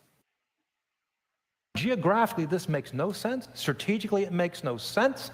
So I hand it to the pastors and say, boy, is this good sermon material. Because sometimes God sends you in directions that make absolutely no sense.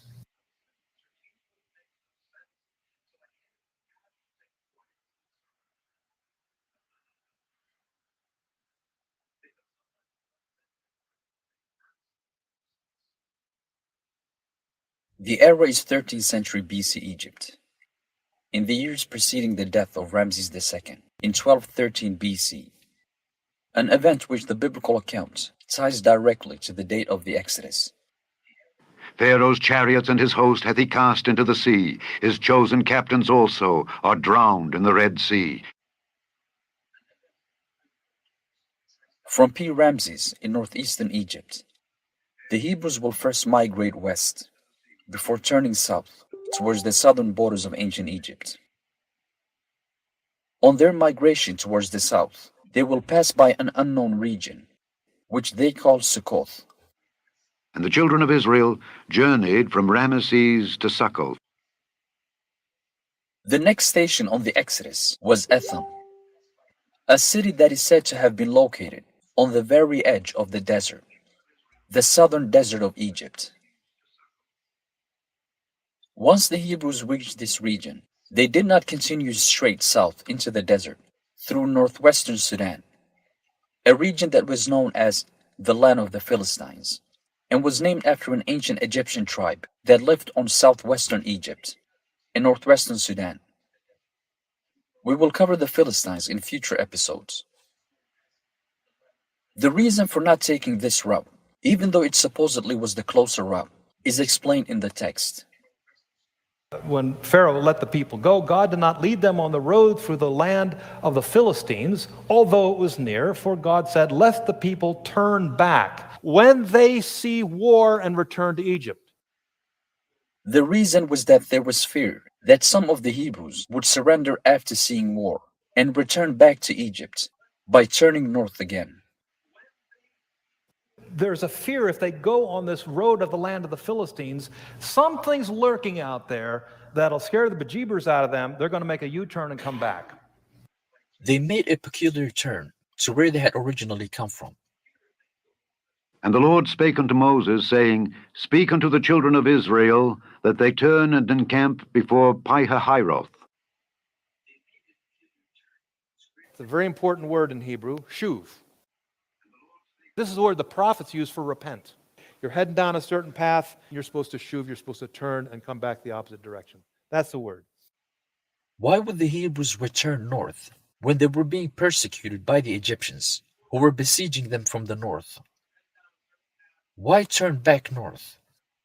Why not just cross the Nile from the southern borders of Egypt?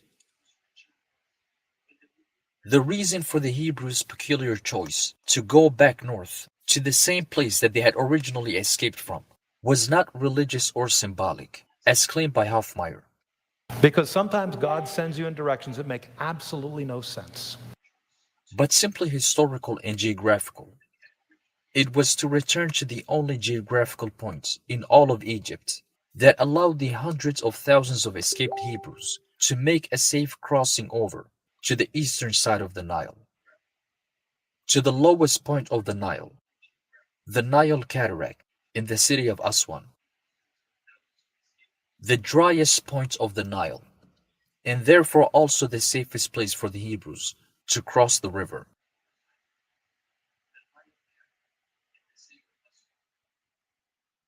The crossing point of the Exodus is described with one of the most explicit descriptions in the entire Bible. And go between Pi-Hahirot, between Migdol and the sea and Baal Zephon. It's as if the biblical writer is trying to tell us exactly where the miracle of the sea occurred. Clue number 1. The Yam. As explained in a previous episode, the Yam is the river of Egypt. 4 distinct terms are used in the Hebrew text to identify the river of Egypt: Mayim, Yeor, Nahar, and Yam. It is not a mystical, symbolic, or metaphorical place, as claimed by modern biblical scholarship. We must also consider Yam Suf as a mythological term that was just explored. It is simply the river of Egypt. It is the river that Pharaoh's daughter washes herself in every morning. And the daughter of Pharaoh came down to wash herself at the river.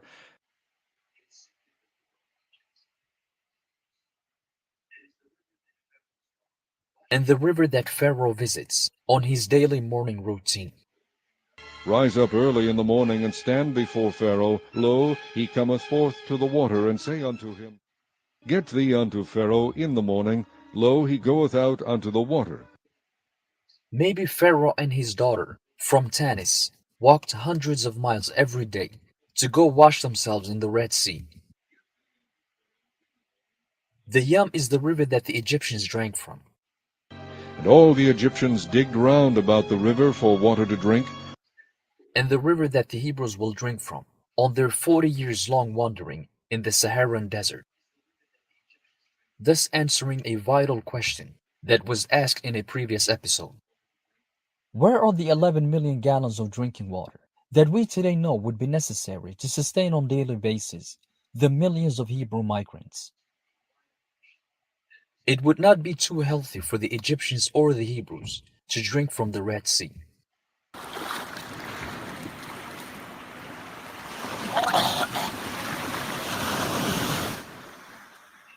This Yam was dried up by a strong northern wind, or Qadim Ruach, as it is described in the Hebrew text, always translated as an eastern wind, to further propagate the idea that the Hebrews were crossing the Gulf of Aqaba, and an eastern wind dried up the Red Sea from the right. East of where the Israelites are in Egypt. Here is the area of Ramesses. And so we have the Israelites living here in the land of Goshen. And so if we have the wind blowing east, you see where the locusts are going to head right towards this large Balach lake system. Qadim, a Hebrew word meaning forward or frontal, a clear reference to the north, and in this case to a northern wind that pushed back the Nile River and allowed the Hebrews to cross over on dry land. Pharaoh, after seeing the Hebrews encamped at the Nile Cataract, makes an interesting proclamation. For Pharaoh will say of the children of Israel, They are entangled in the land, the wilderness hath shut them in. The desert has shut the Hebrews in, and not the sea, which would be the more accurate statement if the Hebrews were crossing the Red Sea and were blocked by the Gulf of the Red Sea. For Pharaoh will say of the children of Israel, They are entangled in the land, the wilderness hath shut them in.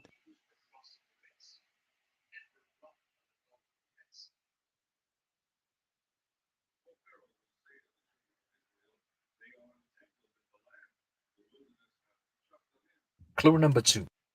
Pi Hahirot, the mouth of the gorges, and a reference to the Nile Gorge or the Nile Cataract in Aswan. Clue number 3. Migdol. This word simply means tower or fortress and is always translated so in the Bible. Magdala means tower, fortress, lookout. There are places all over the Middle East called Migdol or Majdol today, or Magdala, and maybe you know a lady in the Bible named Mary Magdalene. Magdala means tower, fortress, lookout. Except in the book of Exodus, where this word is translated as a name for a specific region or city in Egypt.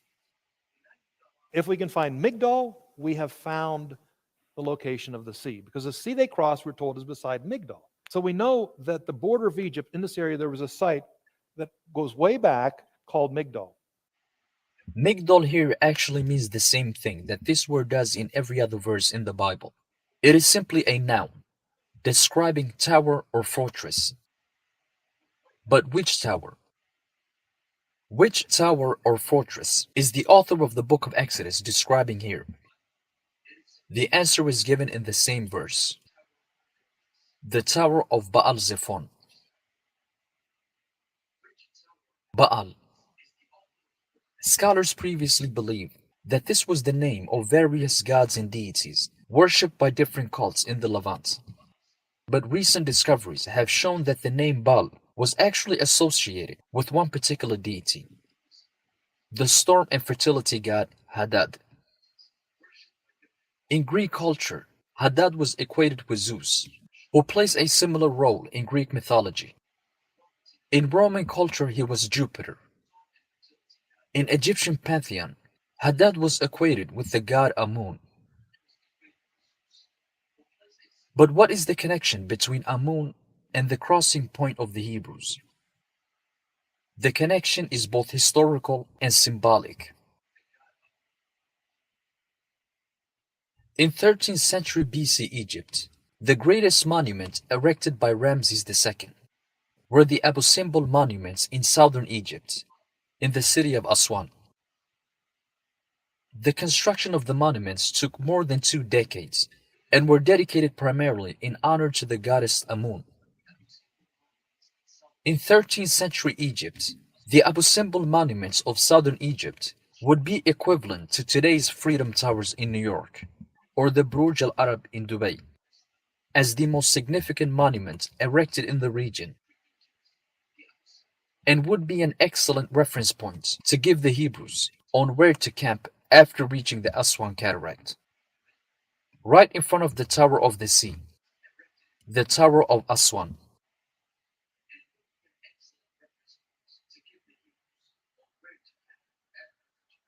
Amun, being associated with Hadad, the god of maritime protection, who was believed to protect his worshippers during distress at seas and in water.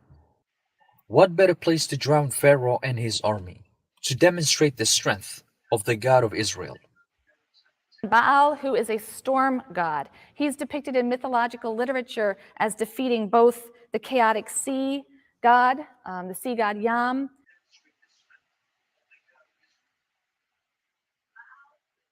Like the storm gods in the myths of Israel's neighbors, Yahweh heaps up the waters with a blast of wind. He wins a stunning victory. He establishes himself as the God of the Israelites. The drowning image is used metaphorically, as it is elsewhere in Hebrew poetry, to describe the Egyptians' humiliation and defeat. A modern updated version of Exodus 14:2.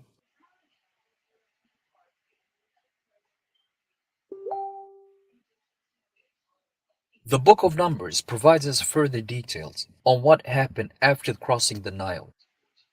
These are the journeys of the children of Israel, which went forth out of the land of Egypt with their armies under the hand of Moses and Aaron. And Moses wrote their goings out according to their journeys by the commandment of the Lord. And these are their journeys according to their goings out. And they departed from before Pi-hahiroth, and passed through the midst of the sea into the wilderness, and went 3 days' journey in the wilderness of Etham. After crossing the river, they migrated south again to the same desert, the desert of Etham, but this time on its eastern side. And from the eastern side of the Nile, they continued their migration towards the eastern coast of Africa by migrating along the Nile River. After having exited Egypt's borders months earlier, they again came back to the Yam Suf, to the Nile River. A gem of a historical clue left deliberately in the Hebrew text to show that the Hebrews were migrating in the Saharan desert, where they had access to the same Nile River that they had access to in Egypt. And from the southern parts of the Nile River, they went into the desert of Sin. And they removed from the Red Sea and encamped in the wilderness of Sin.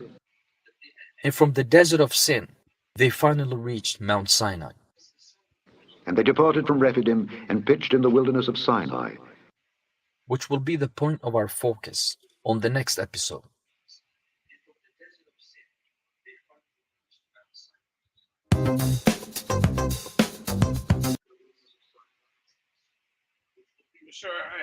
Let me show y'all one more.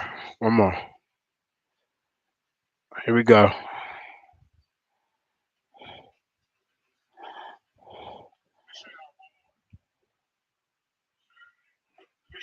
The geographical borders of the biblical land of Israel are laid down in 3 places in the Hebrew Bible: in Genesis, Exodus, and Numbers. These 3 books contain a relatively detailed description of the region in Africa where the Israelite culture and civilization was centered. The references found in these books are many times obscure and ambiguous, and difficult to discern because of the obsolete nature of the place names that are used as reference. But they still have preserved for us a rough picture of the borders of the region known in the Bible as the land of Israel. The first map is found in Genesis 15, in the passage where God describes to Abraham the area that would forever be inherited and occupied by his descendants. In the same day the Lord made a covenant with Abram, saying, Unto thy seed have I given this land, from the river of Egypt unto the great river, the river Euphrates, the Kenites, and the Kenizzites, and the Cadmonites, and the Hittites, and the Perizzites, and the Rephaims, and the Amorites, and the Canaanites, and the Girgashites, and the Jebusites. The area described in this passage includes a very large and vast region in East and Northeast Africa. It begins with the river of Egypt, which, as we will soon see, stretch as far north as the edges of the first cataract in the city of Aswan. The borders then continue south towards the Euphrates River in Ethiopia. Yes, the biblical Euphrates River, which is a separate topic in itself, a topic which we will cover in a separate episode, was not located in Iraq, but actually in Ethiopia. But until then, all that we need to remember is that the biblical Euphrates River is not the river that it has been associated with for the past 2,000 years, but another river that was located in Ethiopia. The Genesis borders begin in the city of Aswan, the most southern borders of ancient Egypt, and they continue all the way down to Ethiopia.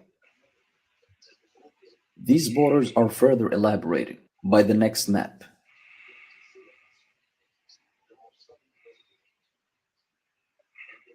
This map is complementary to the first map in Genesis. Unlike the Genesis map, this map begins the borders of Israel from the Nile River in Ethiopia, or the Yam Suf, and then stretches northwards towards Egypt.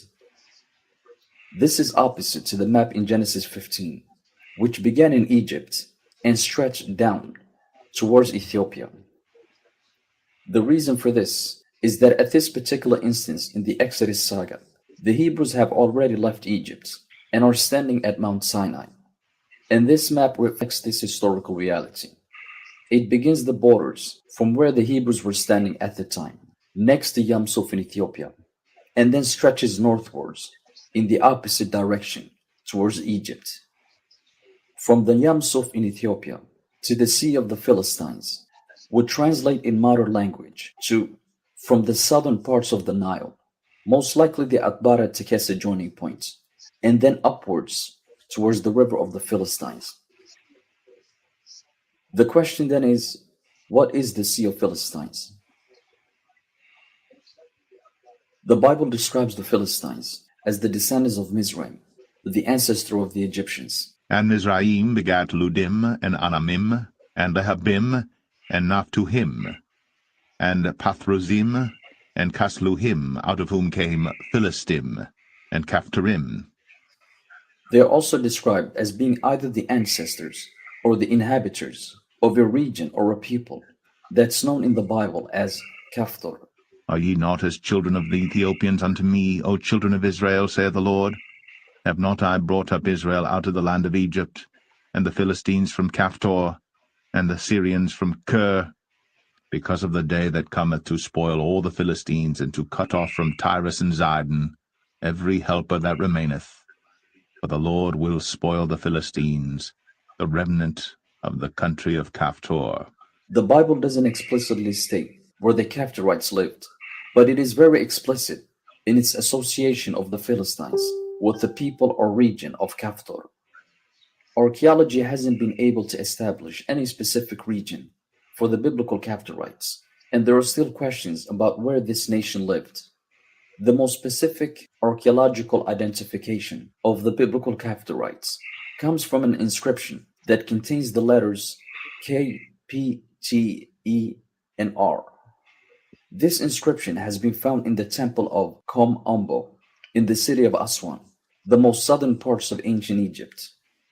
This is the strongest identification of the Caphtorites so far, and it places the Caphtorites in southern Egypt. The Bible also seems to confirm the southern position of the biblical Philistines and Caphtorites, who are described as living on the southwestern quarters of ancient Egypt.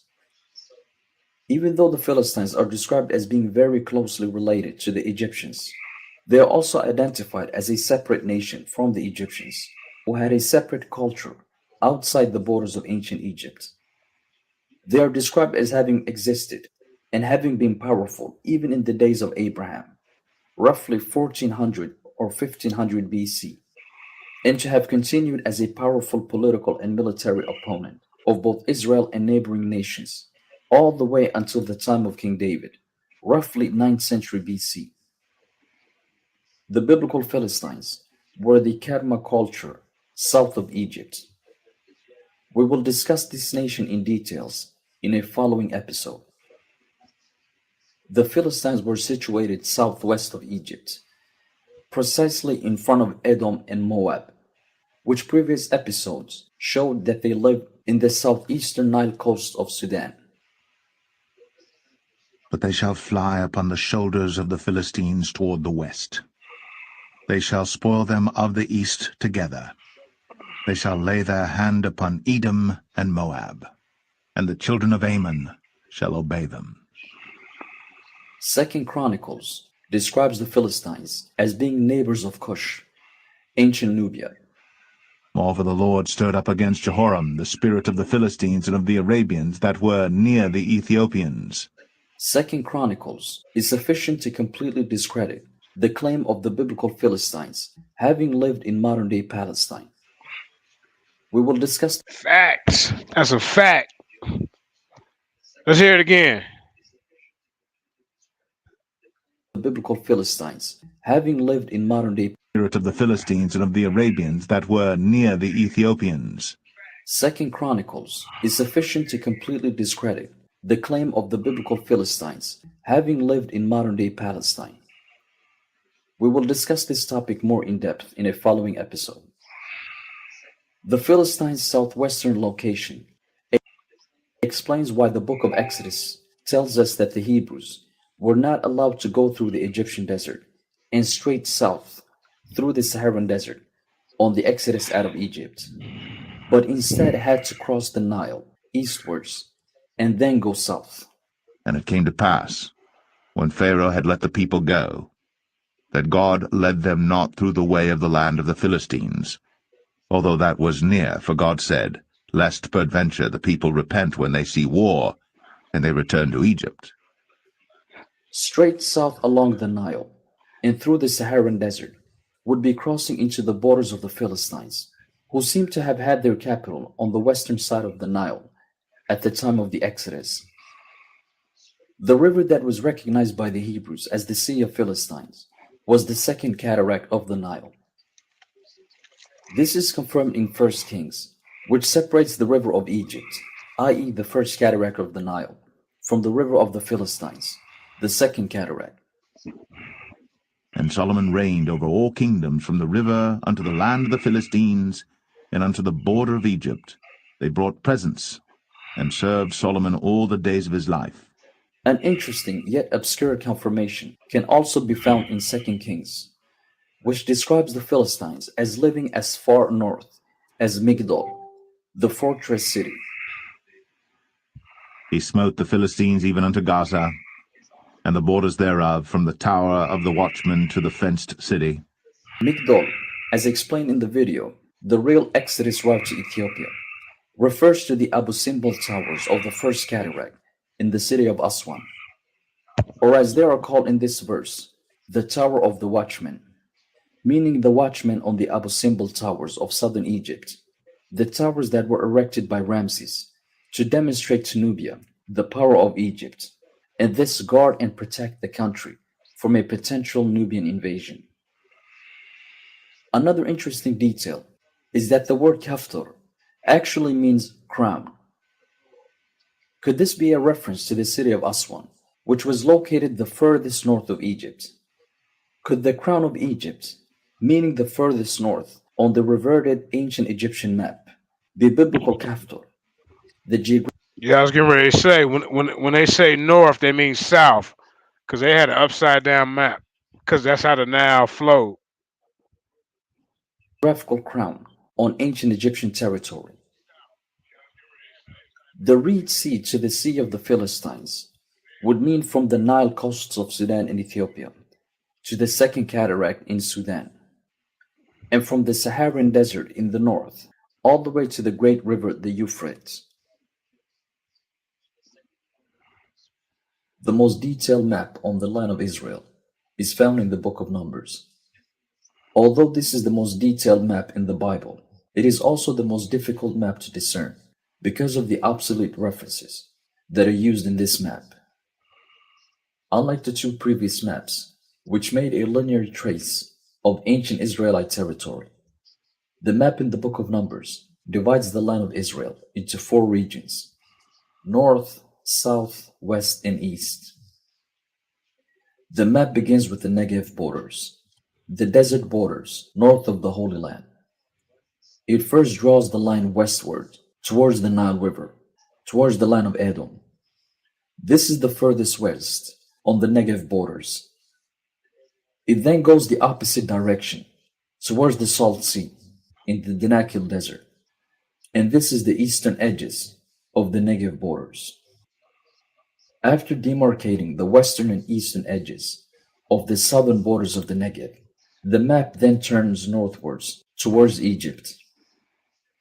It first goes north towards the region known as Akrabim. Akrabim means scorpions and refers to the part of the Saharan desert that the Hebrews were migrating through during the Exodus when they were attacked by scorpions. This is somewhere in the southeastern parts of the Saharan desert. Who led thee through that great and terrible wilderness, wherein were fiery serpents and scorpions and drought, where there was no water, who brought thee forth water out of the rock of flint. The borders then continue northward towards the city located in Egypt and is called Atzmon. Atzmon is described as being located in the river of Egypt itself, the river that we already explained as being the first cataract.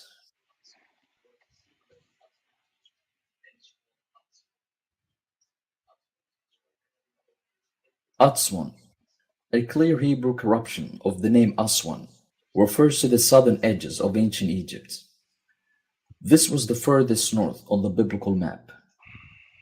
After hitting this point, the borders then turn eastwards and go out at the sea, meaning the Red Sea. These were the northern borders of the land of Israel, the region inhabited by the largest tribe of Israel, the tribe of Judah, which inhabited this huge region in East Africa, and also parts of northern Ethiopia, with their capital being Jerusalem, a city located in northern Ethiopia. The map continues with the second region, the Yam region. And as for the western border, ye shall even have the great sea for a border. This shall be your west border. The sea here refers to the Nile River, which represented the most western parts of the land of Israel. Further west of the Nile was considered foreign territory and was Nebo, Moab, Edom, and other regions.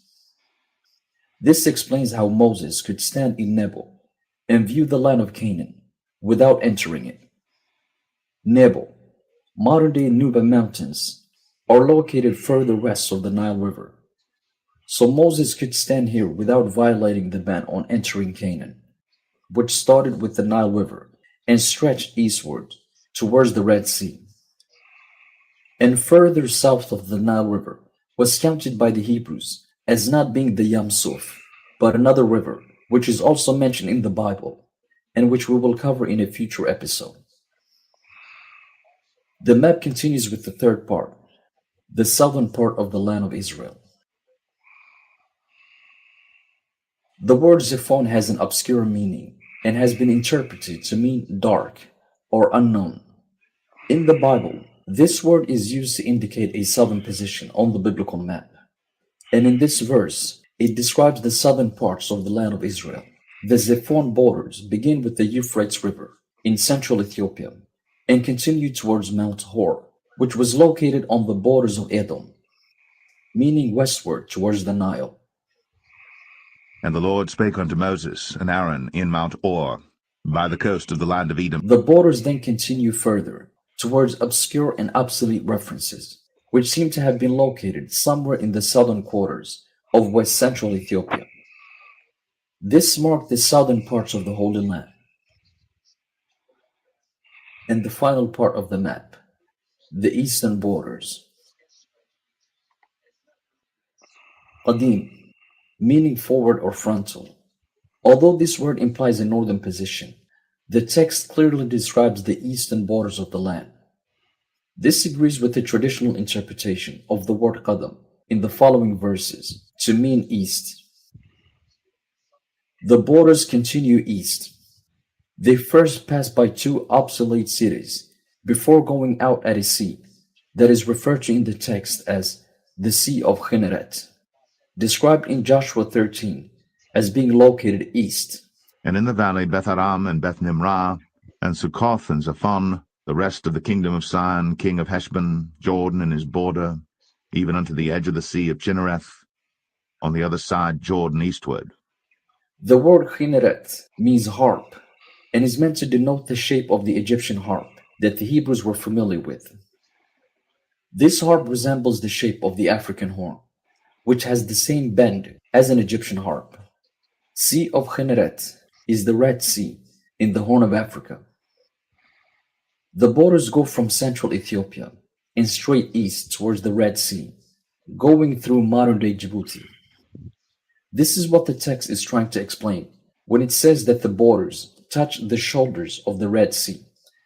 The authors use the imagery of the human body, where the shoulders are located roughly 3/4 northwest or northeast on the human body. On the inverted biblical map, the southeastern parts of the Red Sea would represent the northeastern part, and compared to the human body, this would represent the shoulders. A brilliant description of where the southeastern borders of the biblical land ended. After going a straight line towards the Red Sea, the borders then go straight up towards the opposite side of the Tekesse River. The borders then end at the Salt Sea, meaning the Danakil Desert. This was the Qadim or the eastern borders of the land of Israel. These four regions represent the borders of the biblical land of Israel. So I see us in Sudan, Ethiopia, and Egypt. Beginning with the first cataract in Egypt and stretching all the way down to central Ethiopia, and then from the Nile westward and going out at the Red Sea. This is the region that is known in the Bible as the land of Israel, the home of the Israelite culture of ancient East Africa. The Bible tells us that this entire region was once controlled by one Israelite king, King Solomon, during the golden age of ancient Israel, and that Solomon ruled from central Ethiopia all the way to the borders of Egypt. And at that time Solomon held a feast, and all Israel with him, a great congregation from the entering in of Hamath unto the river of Egypt, before the Lord our God 7 days, and 7 days, even 14 days. Archaeology has somewhat confirmed that there was a monolithic culture that occupied this area before the establishment of the Demot culture, and that this monolithic culture later became unified and known as the Demot civilization. Monroe Hayes quotes this discovery in his book, Aksum, an African Civilization of Late Antiquity. With the recent studies showing that in the late 2nd or early 1st millennium BC, the eastern part of the Tigray Plateau was included in a widespread cultural complex on both the African and Arabian Tehama coasts of the Red Sea, in contact with the lowlands of Sudan, and perhaps with the Nile Valley, while the western part was in contact with the people of the Gash Delta.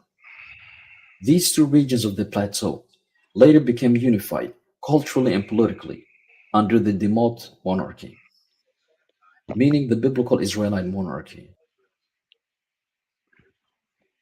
Yeah, man. It's a powerful video, man. Hey, Garfield, man. See, I think you and your guys are looking in the wrong spot. For you to talk about the Exodus never happened.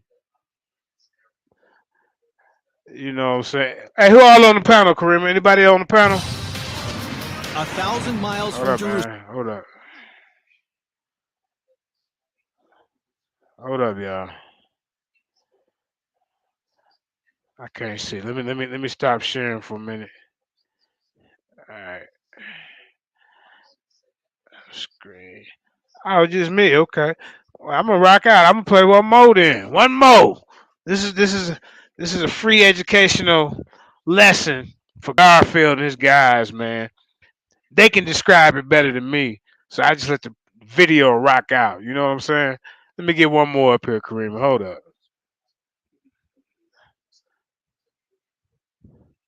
Get one more. Hold up. Let's see where it at.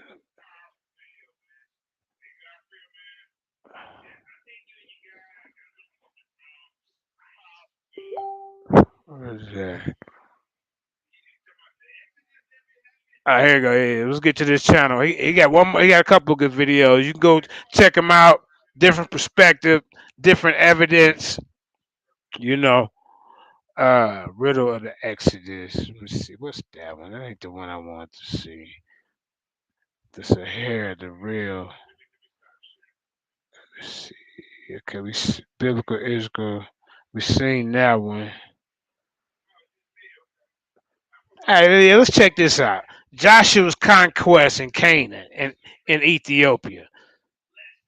Same problem. Hold up. The sites that the Bible claims were conquered and subdued by Joshua. Hold up. Copyright disclaimer under the Section 107 of the Copyright Act of 1976. Allowance is made for fair use for purposes such as criticism, comment, news reporting, teaching, scholarship, and research. Fair use is not used.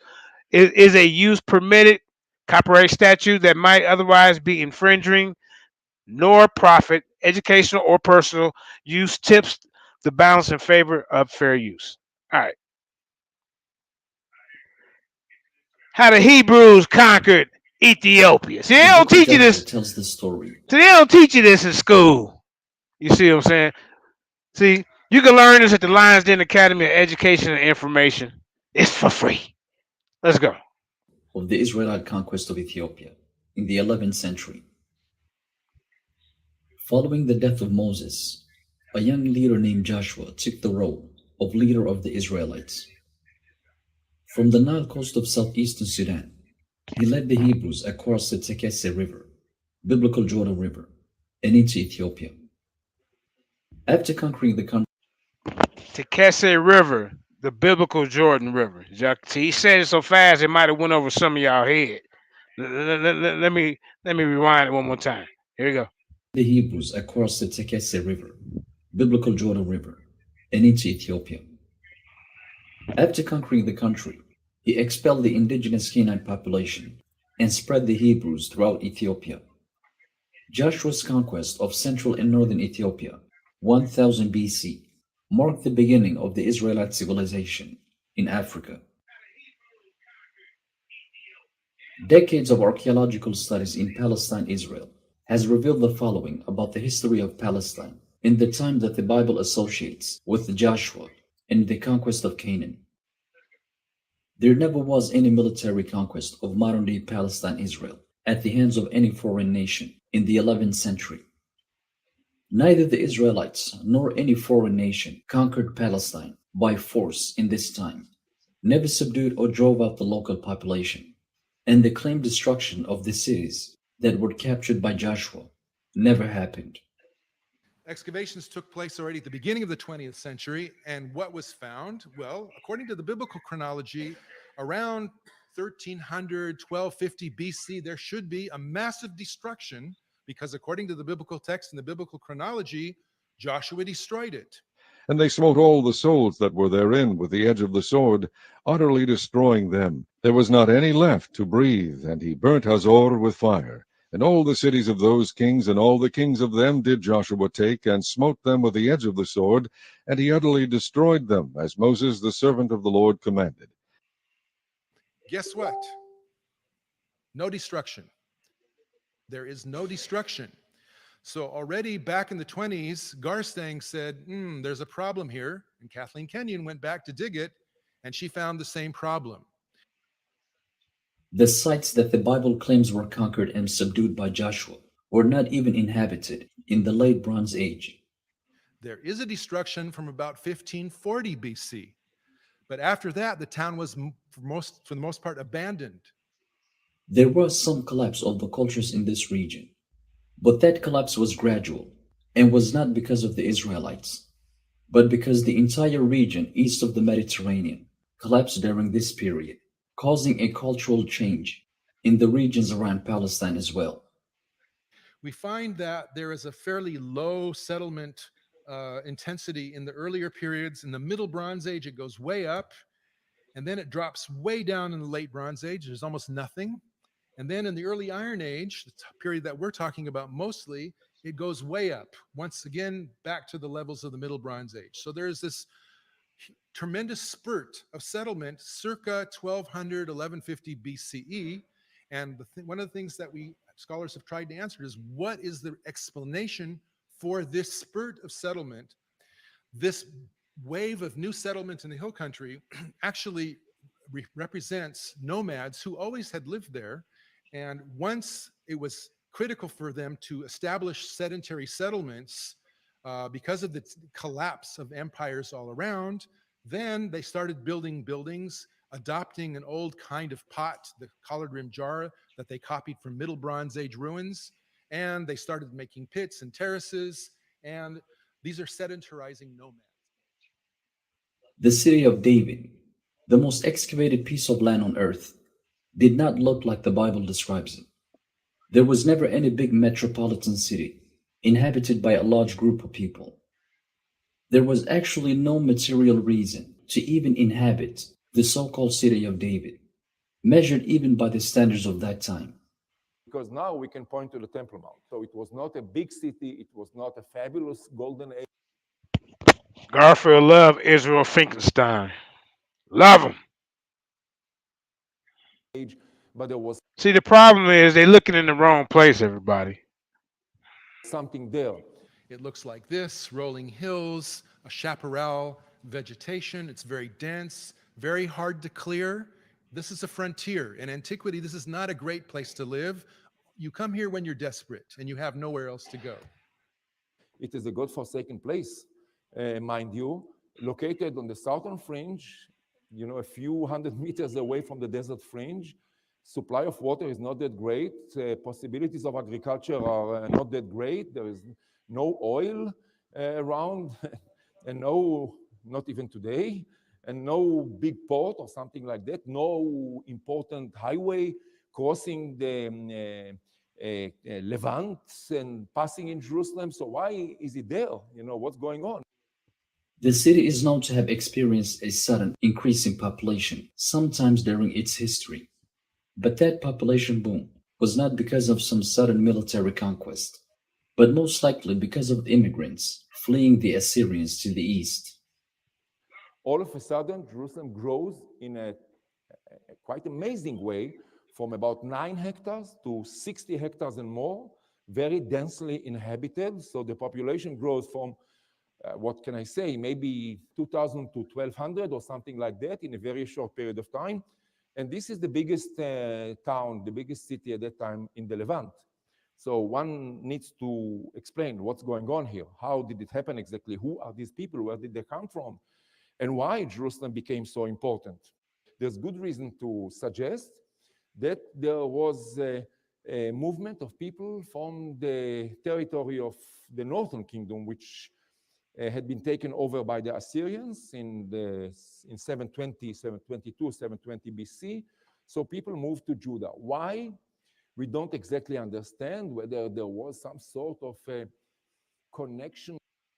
The population of Israel-Palestine is known to have remained Canaanite the entire time, and there is no significant difference between one Canaanite group and another. This is not how the region would have looked if it was subdued by a foreign nation, in this case the Israelites, which would have been distinctly different from the indigenous people and would have brought a foreign culture. There wasn't even any writing system in Palestine, Israel, until the 1st or 2nd century AD, in the Hasmonean period. And we have almost nothing until the middle of the 4th century, when all of a sudden we have here and there a coin, and then the scribal activity picks up speed again only in the 2nd century under the Hasmoneans. The total absence of archaeological evidence for the Bible's claimed Israelite conquest, subversion, and total takeover of Canaan, and the overwhelming support for the opposite opinion, has led scholars to identifying the conquest narrative in the book of Joshua as pure mythology. Joshua began his military conquest from the plains of modern-day southeastern Sudan, known back then as the eastern coasts of Moab. This is roughly half a century after the death of Ramses, so somewhere in the mid-12th century BC. The Bible doesn't only provide us with a relatively detailed historical record of when the conquest of Canaan took place, but it also has left for us a very accurate geographical blueprint over the area conquered by the Israelites and the exact route that the Hebrews took from the plains of Egypt into the promised land of Ethiopia, known back then as Canaan. Joshua's military strategy was simple. He would take the Hebrews across the Tekese River, biblical Jordan River, and into the central parts of Ethiopia. After crossing the river, they would advance further into the country and would enter and settle in the highlands of the north. They would fight the local population and drive them out. The starting point of the conquest was in a city called Shittim. And Joshua rose early in the morning, and they removed from Shittim and came to Jordan, he and all the children of Israel, and lodged there before they passed over. Shittim is the name of a particular tree, identified by scholars as the acacia tree, which grows abundantly in Africa, and particularly in southeastern Sudan. The Hebrews named the area where this tree grew after the tree and called it also Shittim. They moved from Shittim in southeastern Sudan and towards the borders of the Tekesse, which is described in the book of Joshua as never going dry, but always running over with water in all 4 seasons. For Jordan overfloweth all his banks all the time of harvest. This is true of the Tekesse River, which is a year-round river that never dries up and provides the people of Ethiopia with fresh water all 4 seasons. በቃ ሕጂስ በቃ ተኸደስ ብጣዕሚ ይጠቕመና በዚ መለና ተደሪኡ እሱ እዩ ዝኽእለና An interesting detail in chapter 3 in the book of Joshua is that just as the Hebrews were about to cross the Jordan River, the water source that distributed water from the north was cut off so that the Hebrews could cross the river on dry ground. The Bible describes the cut off source as coming from the city of the plains, or the Salt Sea.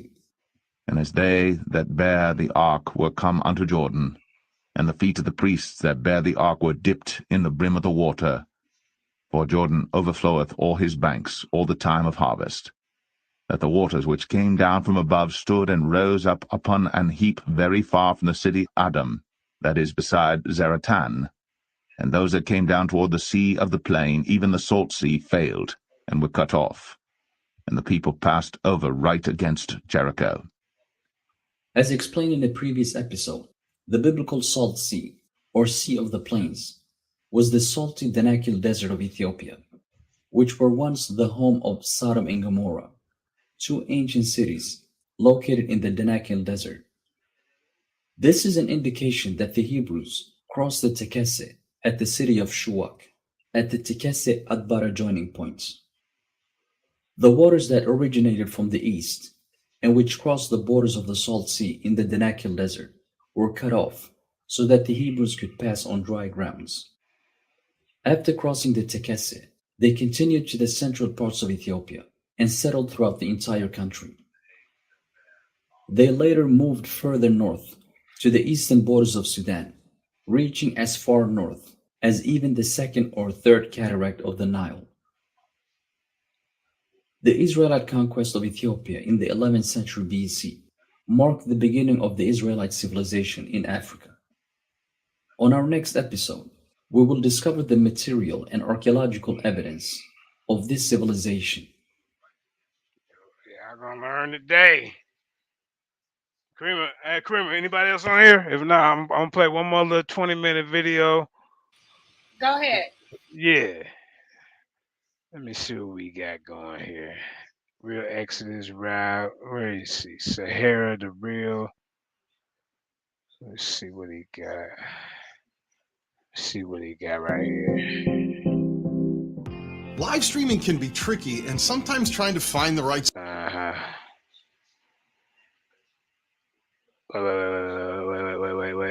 Wait. This one. I want this one. This one right here. The real biblical Philistines. Yeah, y'all gonna learn today. Here we go.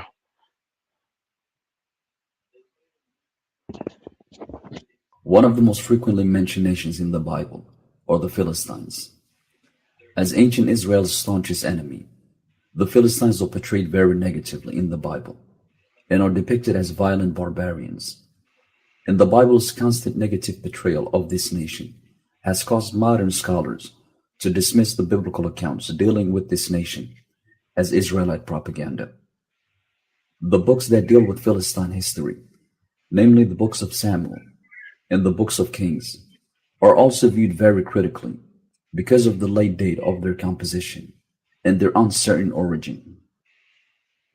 These books are believed to have been composed centuries after the times which they claim to report, and the stories that they narrate are believed to not have been written by first-hand witnesses of these accounts, but to have been derived from extra-biblical sources, some of which are referenced in the narratives themselves, like the Annals of the Kings of Judah and the Annals of the Kings of Israel. Now the rest of the acts of Rehoboam, and all that he did, are they not written in the book of the Chronicles of the Kings of Judah? Behold, they are written in the story of the book of the Kings. Some have suggested that much of the information contained in these narratives represent the opinions or views of the book's final authors and editors themselves, who are believed to have included a lot of information that represent their own understanding of Philistine history, projected onto their own historical background and environment.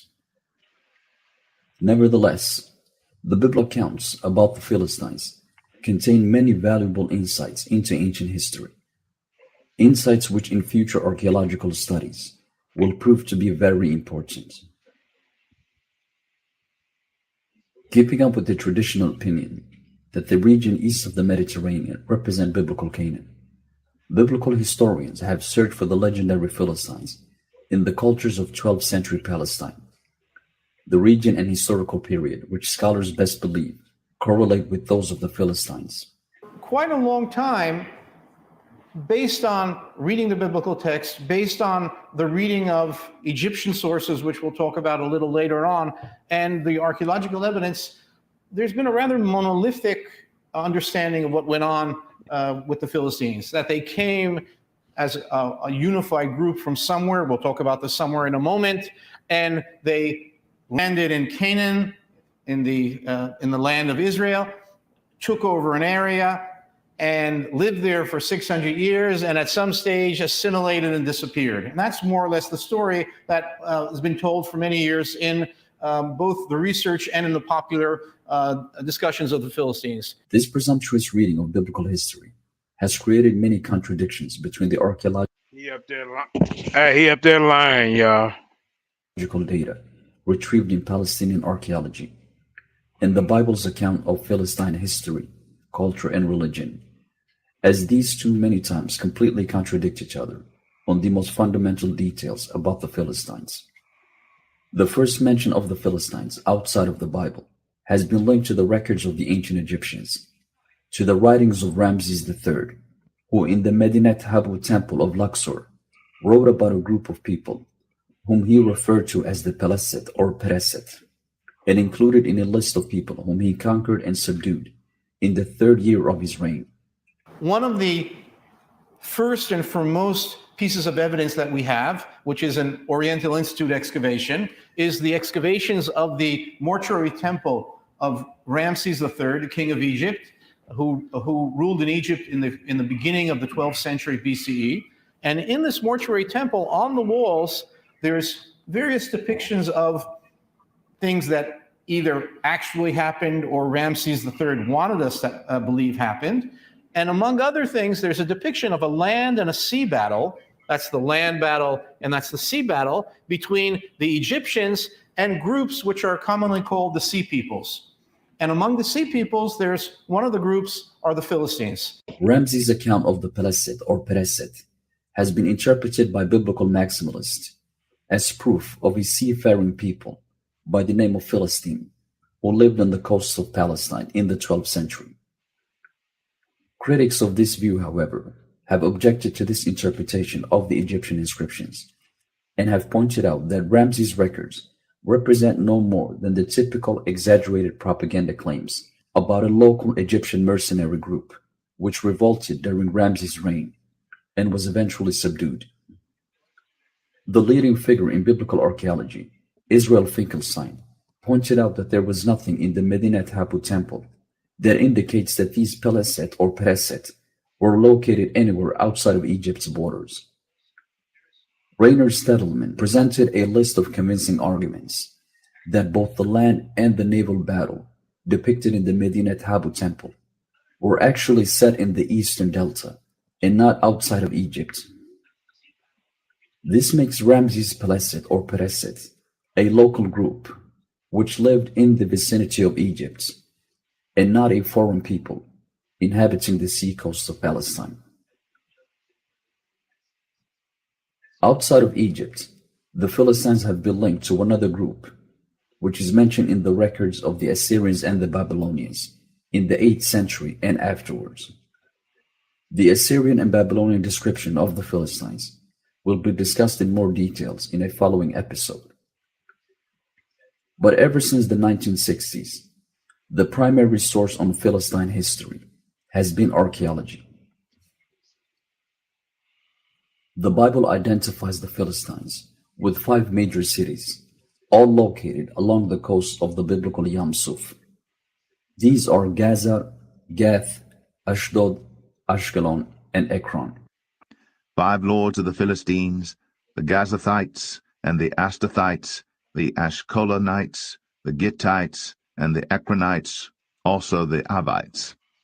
Yam Suf having been translated as the Red Sea for the past 2,000 years, scholars have looked for the 5 Philistine cities, or Philistine Pentapolis as they are also called, along the coasts of the Mediterranean, and have identified 5 regions as the 5 Philistine cities of the Bible, and have named them accordingly. Here we have southern, See if they're lying, making up stuff, y'all. southern coastal plain, Philistia, with the 5 major cities of the Philistines: Ashdod, Ashkelon, Gaza, Ekron, and Gat. And the archaeological insights that have been made in these 5 cities are what have been presented to the world as Philistine history. Wow. And decades of archaeological work in these 5 cities have revealed the following about the presumed Philistine population of 12th to 6th century Palestine, Israel. Unlike the previously held belief that the Philistines were a monolithic group consisting of one united ethnic group, the populations of 12th century Palestine are now known to have looked completely different and to have been a very mixed group consisting of different cultures and religions. And for years, people have been looking for the Ur Heimat, the Alt Philistia, the original home of the Philistines, and hoping that one day we'll be able to identify where these people came from. And I'll give you a hint of where we're going. It probably is that they came from many places and not from one place. And so when we look at the Philistines and their cultural backgrounds, we have to take into account a region, maybe going back to Sardinia, of very mixed cultural origins and various groups coming together and settling along the southern coastal plain of modern-day Israel. The largest group among these presumed Philistines is known to have been of Aegean origin, meaning that they had their origin in the Mediterranean world. There's unequivocal evidence for people arriving from Cyprus and the Aegean and probably other regions around the Mediterranean. And again, they do not come, it seems that they do not come as a consolidated entity. It's not the Philistines arriving, because when they arrived, they were not yet Philistines. They were Mycenaeans from this city and Mycenaeans from another city. They were Cypriots. They were people from all over the Mediterranean. They are believed to have migrated to Palestine, Israel, after the collapse of civilization. Just after 1200 BCE, what we would call in archaeological terms, the end of the Late Bronze Age and the beginning of the Iron Age, a lot goes on. And basically what happens is the world order, as was known for about 500 years or 400 years in the Eastern Mediterranean, where there were big empires, such as in Egypt, such as in the Hittite Empire in modern-day Turkey, in Babylon, in Assyria, the city-states in the area of Canaan, Syria, Israel, and Lebanon, the giant, the very, very important cultures in ancient Greece, the Mycenaean culture. All this basically over a period of about a century comes apart. And it's those 150, 200 years, which are a fascinating period in history. This is where the Philistines appear, at this cusp of the collapse of the Late Bronze Age civilization. This has changed the Philistines from being an Afro-Asiatic group to an Indo-European people. Now, if the Philistines came from Greece, Anatolia, Cyprus, or wherever, these are regions where they didn't speak Semitic languages.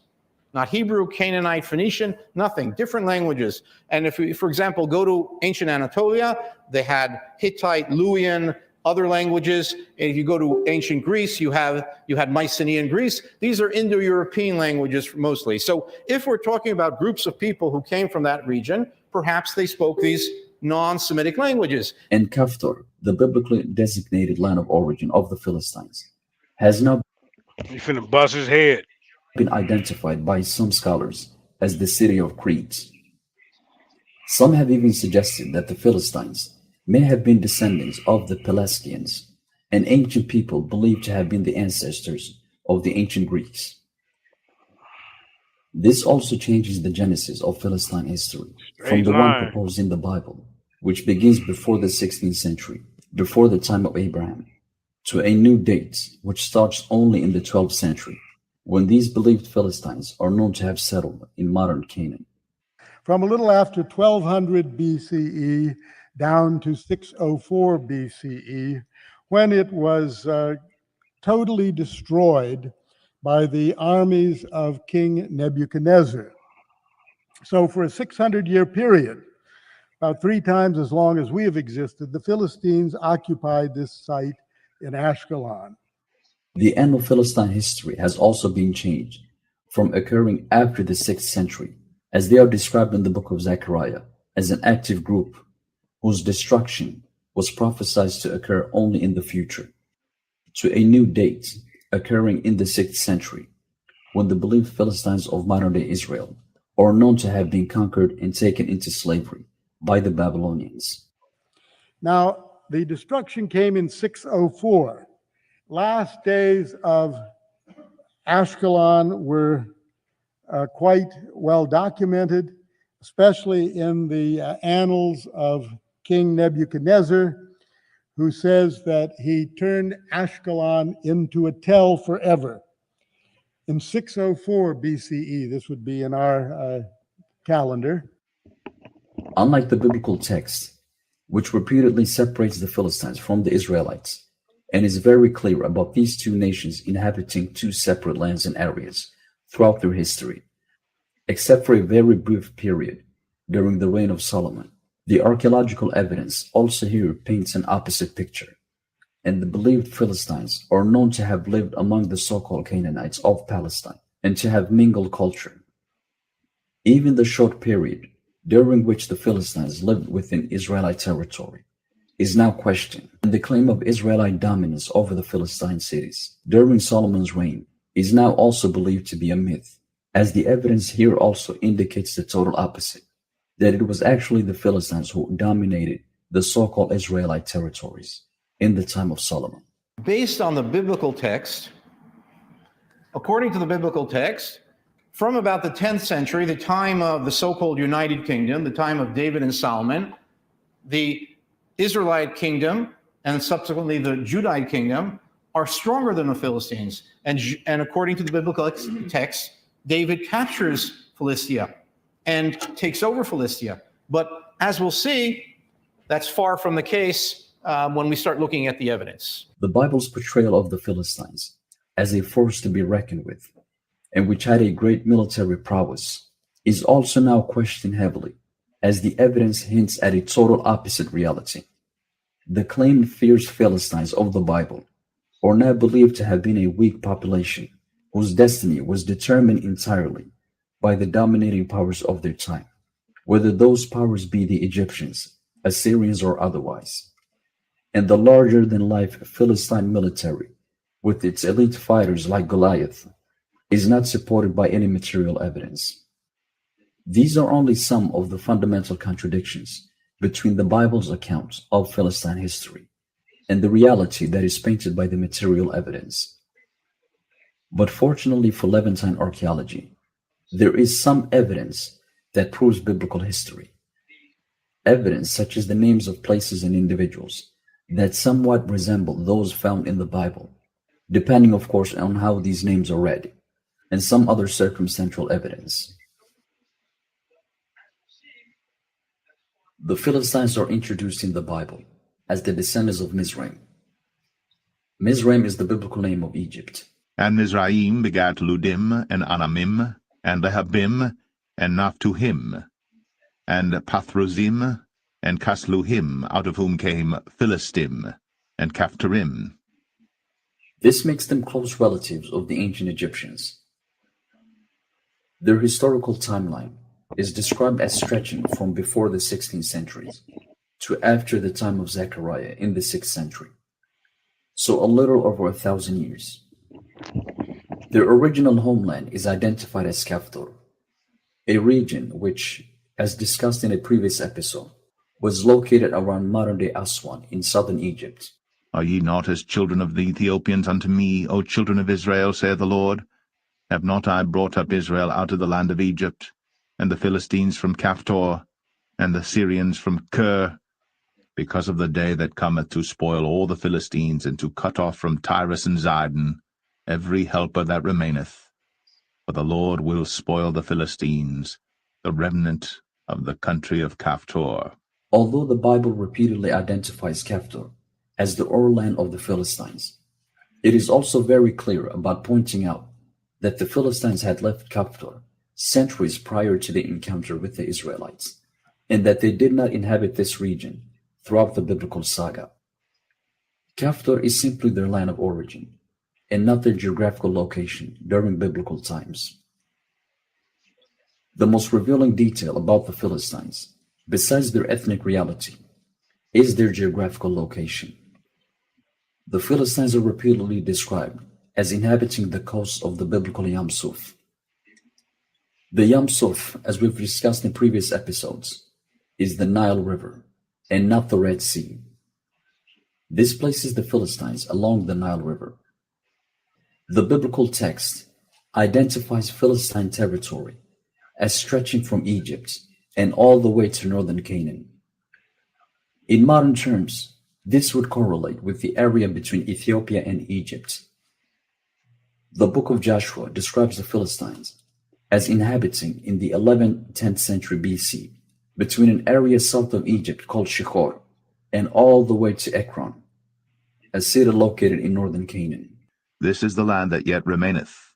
5 lords of the Philistines, the Gazathites, and the Astathites, the Ashkolanites, the Gittites, and the Ekronites, also the Avites. In the time of Saul, roughly 10th century BC, the Philistines lived as far south as the borders of Judah, somewhere on the eastern side of the Saharan desert between Sudan and Ethiopia. The latter books of the Old Testament describes them as living along the coast of the Nile River. Therefore thus saith the Lord God, Behold, I will stretch out mine hand upon the Philistines, and I will cut off the Cherethims, and destroy the remnant of the seacoast. Woe unto the inhabitants of the seacoast, the nation of the Cherethites. The word of the Lord is against you. O Canaan, the land of the Philistines, I will even destroy thee, that there shall be no inhabitant. But in the time of Isaiah, roughly 8th century, the Philistines, or at least some Philistine tribes, lived on the western side of the Nile River. This region, stretching from southern Egypt and all the way to the east central parts of the Sudani desert, we're told was the area inhabited by the Philistines throughout the biblical saga. And any search for the Philistines must begin and end in this territory only. So which people could the Philistines have been? Which group was closely related to the Egyptians, inhabited between the 11th and 7th century BC, the shores of the Nile River, and were located just south of Egypt, but north of Ethiopia, and northeast of ancient Kush? The biblical Philistines were the Nubians, and as we will see, particularly Lower Nubia. These are the people whose history and culture the biblical authors write about under the title of Philistines. Unlike ancient Egyptian history, which has been preserved through the ages, thanks to the Egyptians' long literary culture, Nubian history has not been as well preserved or documented, and consequently not as much is known about ancient Nubia as ancient Egypt. This is primarily due to the Nubians not developing their own writing system until the 3rd century BC, and the writing script which they developed, known today as the Meroitic script, has proven very difficult to decipher. All that we know about ancient Nubia is based entirely on the writings of the ancient Egyptians and the Greeks, and the archaeological insights that have been made in ancient Nubia in the past few decades. This is one of the reasons why the biblical accounts will prove to be a very important source of information in future research into Nile Valley history, as they contain many invaluable insights, particularly into the period between the 11th century and the 8th century, which happens to be exactly the period in Nile Valley history that historians know the least about. Contrary to popular belief, the region and cultures referred to in modern times as ancient Nubia were not monolithic cultures, but were made up of many different cultures, ethnicities, and even languages. The Nubians never identified themselves as one group, but were always recognized as a very diverse bunch, and the general usage of the term Nubian only came into existence in Roman times. The region known commonly as Nubia, meaning the areas stretching from the first to the sixth Nile cataract, was in ancient times divided into two main regions, Lower Nubia and Upper Nubia.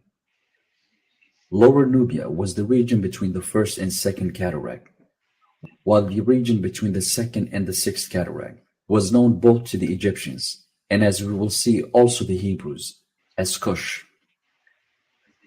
The history of this entire region has been divided into different cultural groups and periods. These are the A group, C group, Kerma, the Pangrave cultures, the Napatan period, the Meroitic period, and finally the X group culture. The earliest group is the A group culture. This culture was situated in southern Egypt and stretched from just north of Aswan and all the way to the second cataract, and it was active from 3500 BC to 3000 BC. This was a primarily trade-based culture, with its base products consisting of incense, copper, gold, and other precious material, which it traded with Egypt in return for manufactured articles. The A group was destroyed by pharaohs of Egypt's first dynasty around 3100 BC, and as a following, the Nubian population of this culture was pushed further south, which led to northern Nubia being uninhabited for the following centuries. After a quiet period of roughly 750 years, a new society of pastoral nomads settled in the former A group's territory. This was the C group, which began in roughly 2250 BC. And around the same time, another closely related culture was established in northern Sudan, south of the Third Cataract. This was the Kerma culture. Further east of the C group culture were the Medjais, a nomadic group that lived mostly in the eastern fringes of the desert between northern Sudan and Egypt. The Medjais are often associated with the neighboring Pangrave cultures. These three cultures were all destroyed in 1550 BC, when Egyptian pharaohs of the New Kingdom took control of all of Nubia and annexed the entire region between the first and sixth cataract. With Egypt's conquest of all of Nubia started a colonization period that lasted roughly 400 years, during which all of Nubia was under total Egyptian control and became Egyptianized to a great extent. After the colonization period followed the third intermediate period, when Egyptian power in the region began to crumble greatly, and the Egyptians abandoned all their previous territories in Nubia and withdrew to Egypt. Egypt declined greatly in power and influence in the region south of the First Cataract, and withdrew its forces from Nubia and put all its focus mainly within its own borders. And this remained the case from the 21st dynasty all the way to the 25th Kushite dynasty, when Nubia conquered Egypt. From the 1100 BC to the establishment of the Kushite Empire in 750 BC, nothing is known about Nubian history. We don't know what the political climate of the Nile Valley looked like, who ruled over which area, or what was going on in this part of the world at this time.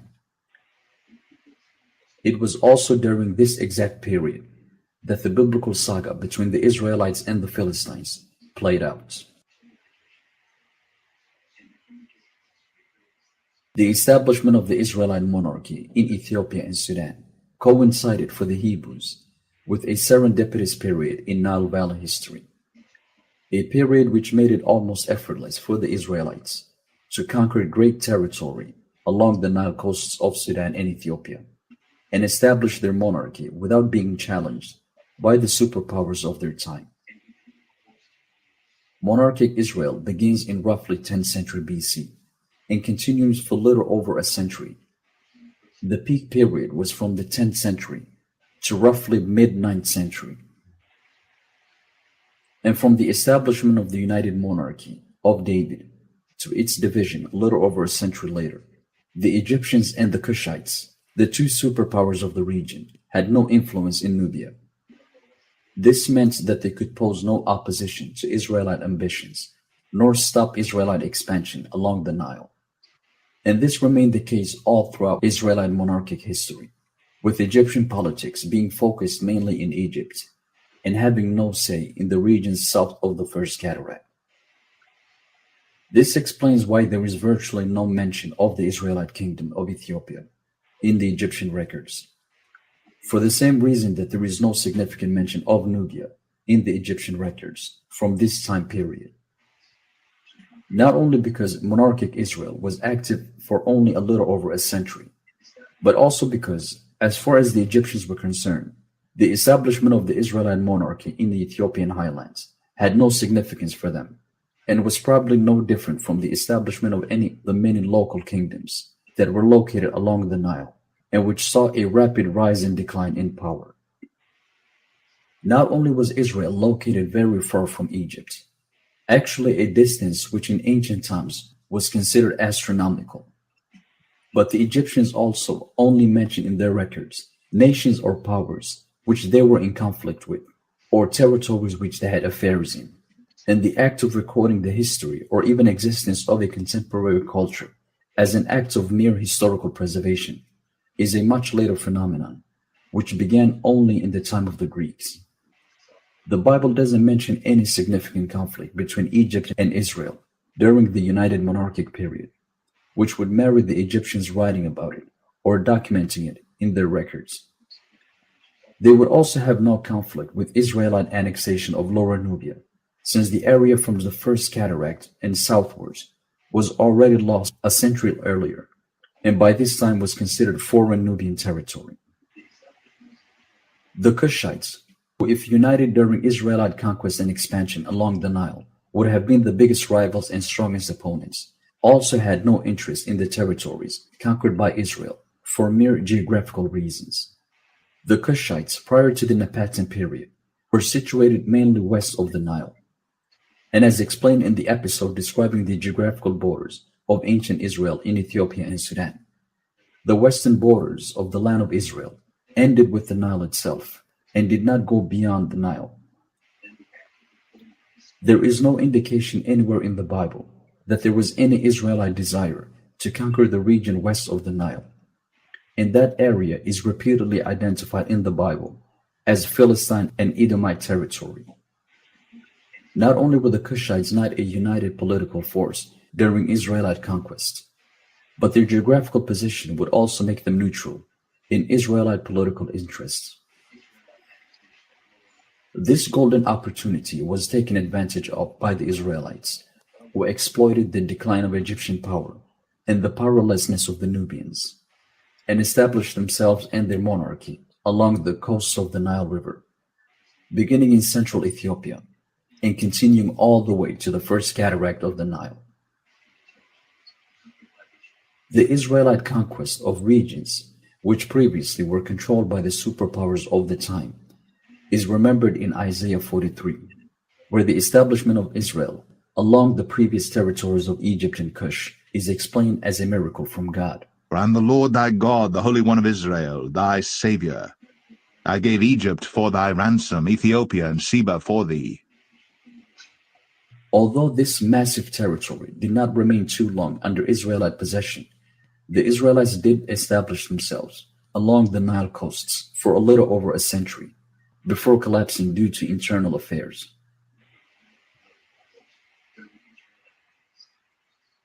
The Philistines, or Lower Nubia, was from the time of David to the division of the United Monarchy in roughly 9th century BC without a central government.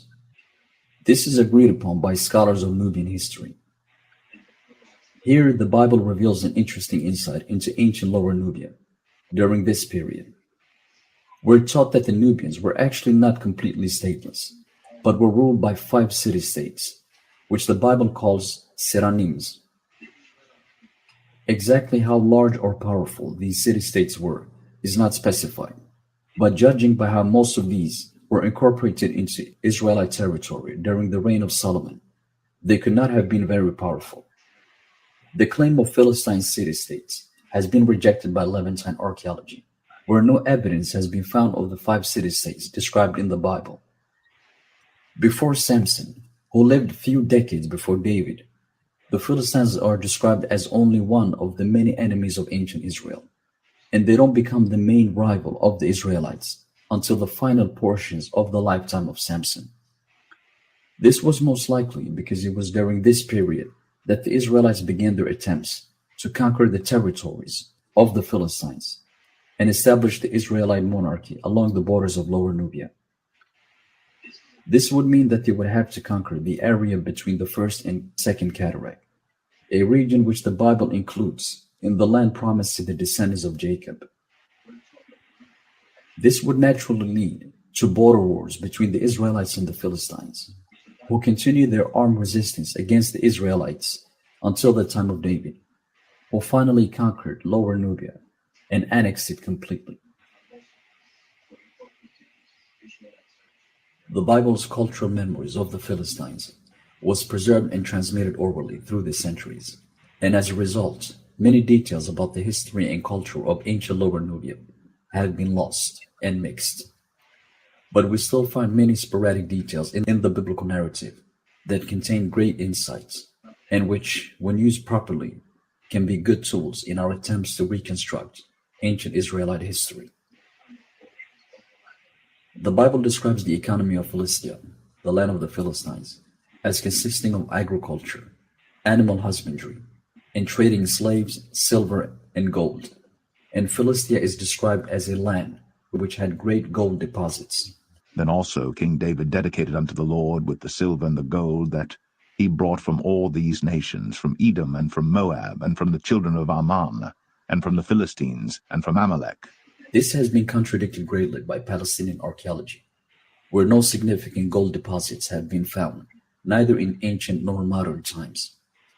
Contrast this with Nubia, which is believed to have received its name from the Egyptian word for gold, Nub, and is known to have been a major center for gold minery for thousands of years. So much that the main reason behind Egypt's first conquest of Nubia was none other than to get to the gold deposits of Nubia, which Egypt controlled and exploited for centuries. Even the following Napatans and Ptolemaic exploited Nubia for its gold deposits. The cities of Philistia are described as fortified cities, with large forts built in them for unknown purposes.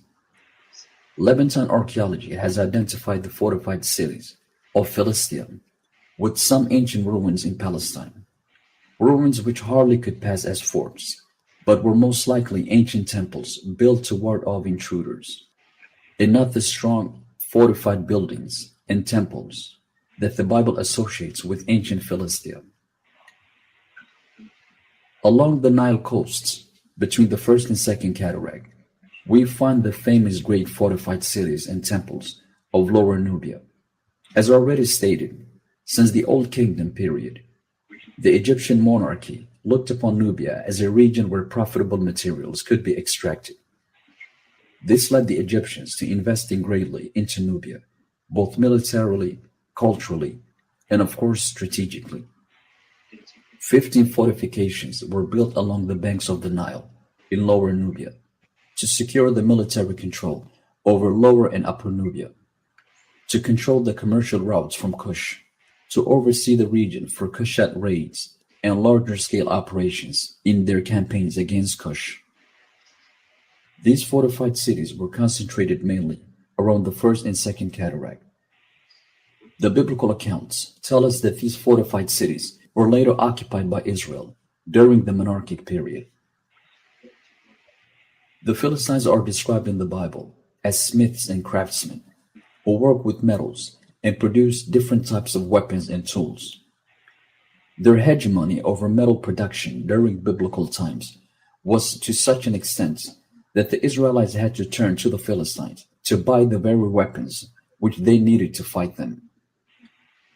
This claim too has been rejected by Palestinian archaeology, where again the opposite reality has been suggested by the archaeological data. We found this area. We found remains of metallurgical activity.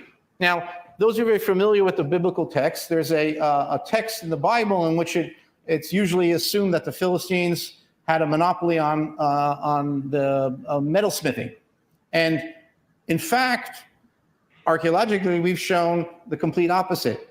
Early metalsmithing in the Levant, in the Iron Age, is only at Israelite sites. In fact, this is the first Philistine site where we found evidence of archaeological evidence of metalworking. So here you have you flip this, it's a complete flip of the biblical text.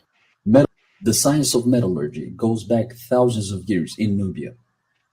Copper smelting is known to go as far back as 2600 BC, when the Egyptians of early Old Kingdom are believed to have started copper smelting in Nubia. At the city of Buhan, one of the fortified cities of Philistia, an Egyptian outpost was established sometimes in the mid-3rd millennium BC for the purpose of smelting. And at the same time, another crucible furnace was set up in Kerma for the purpose of bronze casting. This science, if originated with the Egyptians, was later adopted by the Nubians, who in the following millennium developed great skills in working with copper and different kinds of metals. The Philistines are described as fierce warriors who used to boast with their military prowess and were the greatest rivals of the Israelites during the pre-monarchic period. As already stated, the populations of 10th century Palestine are now known to not have fit the biblical description of the Philistines as a great military power of the region. And the reality is actually the total opposite from what the Bible describes. The Nubians, on the other hand, were known throughout the ancient world as fierce warriors, and their military might and superior war tactics were romanticized even in the writings of the Greeks. They are known to have taken on the superpowers of their time, especially the Egyptians and the Persians, and to have completely dominated them in the battlefield. The most fierce Nubian warrior group was the Medjais.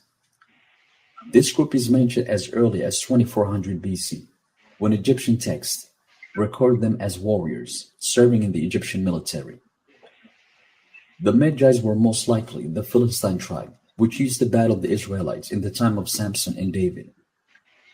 Not only are they situated exactly in the region that the Bible places the Philistines, namely the area just south of Egypt, but their hostile and warlike culture also fits perfectly the Bible's description of the Philistines. The biblical description of Philistine military gear also reminds us very much of the Nubians. Before the New Kingdom period, the main weapon of the Nubians was the bow and arrow. But after the New Kingdom, great changes were made in Nubian and Egyptian weaponry. Suddenly, different types of swords and spears were being used, and full body armor, which Nubian kings and war generals would wear to battle, were introduced. This reminds us very much of the Bible's description of the Philistine warrior Goliath's battle armors, which we're told included a full body armor that covered most of his body. And there went out a champion out of the camp of the Philistines named Goliath of Gath. And he had an helmet of brass upon his head, and he was armed with a coat of mail, and the weight of the coat was 5,000 shekels of brass. And he had greaves of brass upon his legs, and a target of brass between his shoulders. The description of Goliath himself resembles very much what we know about the Nubian people. The name Goliath, or Giloth as it is written in Biblical Hebrew, is very revealing. This name, which would have to be an indigenous Philistine name, would have to be rooted in the Cushite dialect. Palestinian archaeology has found some linguistic connection between this name and inscriptions that have been found in Palestine.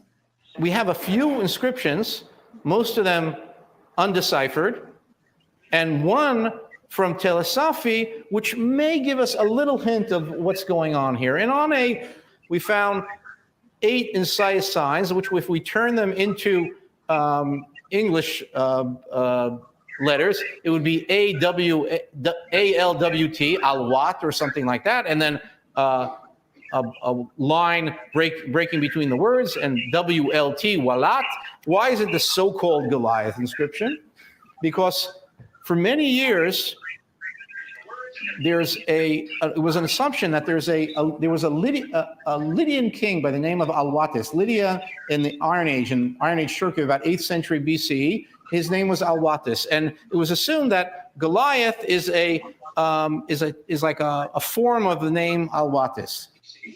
Unfortunately, the inscriptions found in Palestine are written in an Indo-European language, which is completely separate from the Afro-Asiatic language, which the biblical Philistines, who are described as closely related to the Egyptians, would have spoken.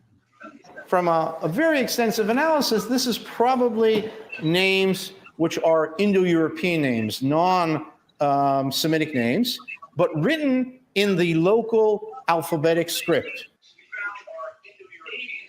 The name Goliath is used even in modern times in the largest language in the Kushite language group, namely the Somali language, where the name Giloth still appears as Guled, a name which fittingly means champion. Also, Goliath's extraordinary height resembles very much the legendary Nubian height and physique. The archaeological findings in Palestine have revealed that the average height of the believed Philistine population of 10th century Israel was actually roughly 5 feet, and that the people of this region were uniquely short and lived short lives. From the remains, the skeletal remains that we have of Philistines and of various people that live in the land at the time, the Philistines are more or less the same as everybody else who lived here, and that's, by the way, very important. We don't have any evidence of giants. You know, I can assure you that if I would find one large finger bone of a large size, I'd publish it. And apparently, the Philistines, as far as their stature, their size, are very similar to the ancient peoples in this region. The average height of someone in antiquity was 15, 20 centimeters shorter than the average height today. This is contrary to the Bible's description of the inhabitants of both Kushite Saba and Philistia, who are described as a people of great stature, very tall and strong in physique. And of the Sabaeans, men of stature.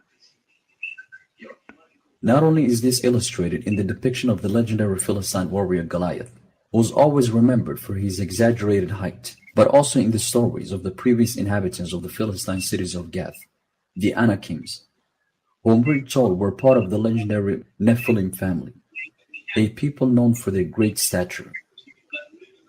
The word Nephilim is grossly misinterpreted in Bible translations and is often linked to the story of the fallen angels in Genesis, where the same word Nephilim is used to describe the fallen ones.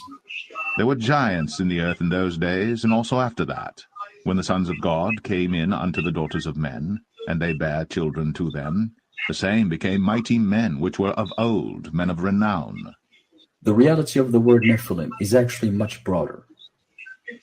This word is rooted primarily in the word Nafal, which means to fall, but also to be accepted, to divide, to overthrow, to lie down, to be inferior, and more.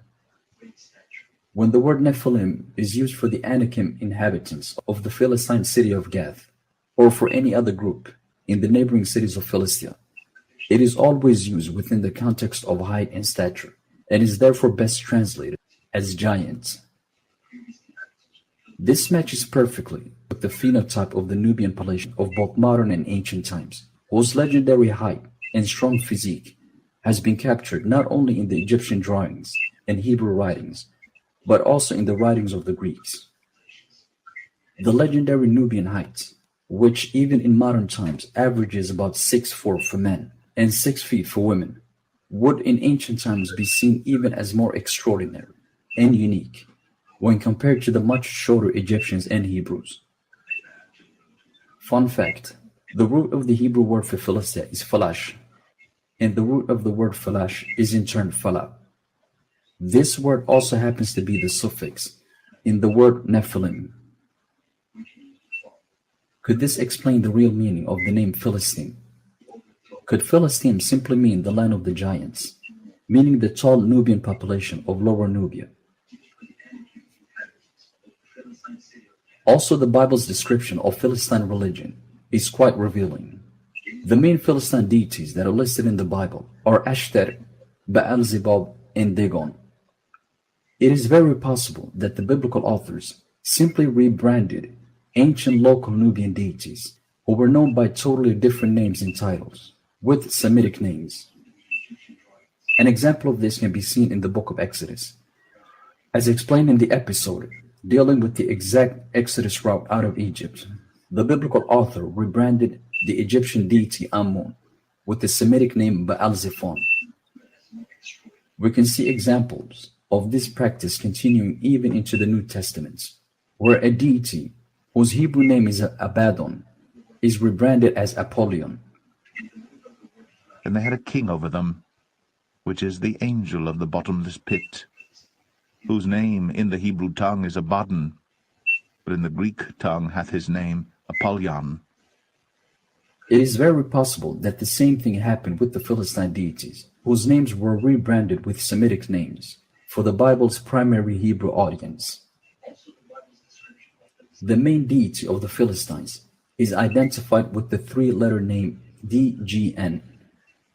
No search for Dagon worship in the Aegean world has yielded any results, but it is known that another deity by an identical name was worshipped in Syria as far back as the second half of the 3rd millennium BC.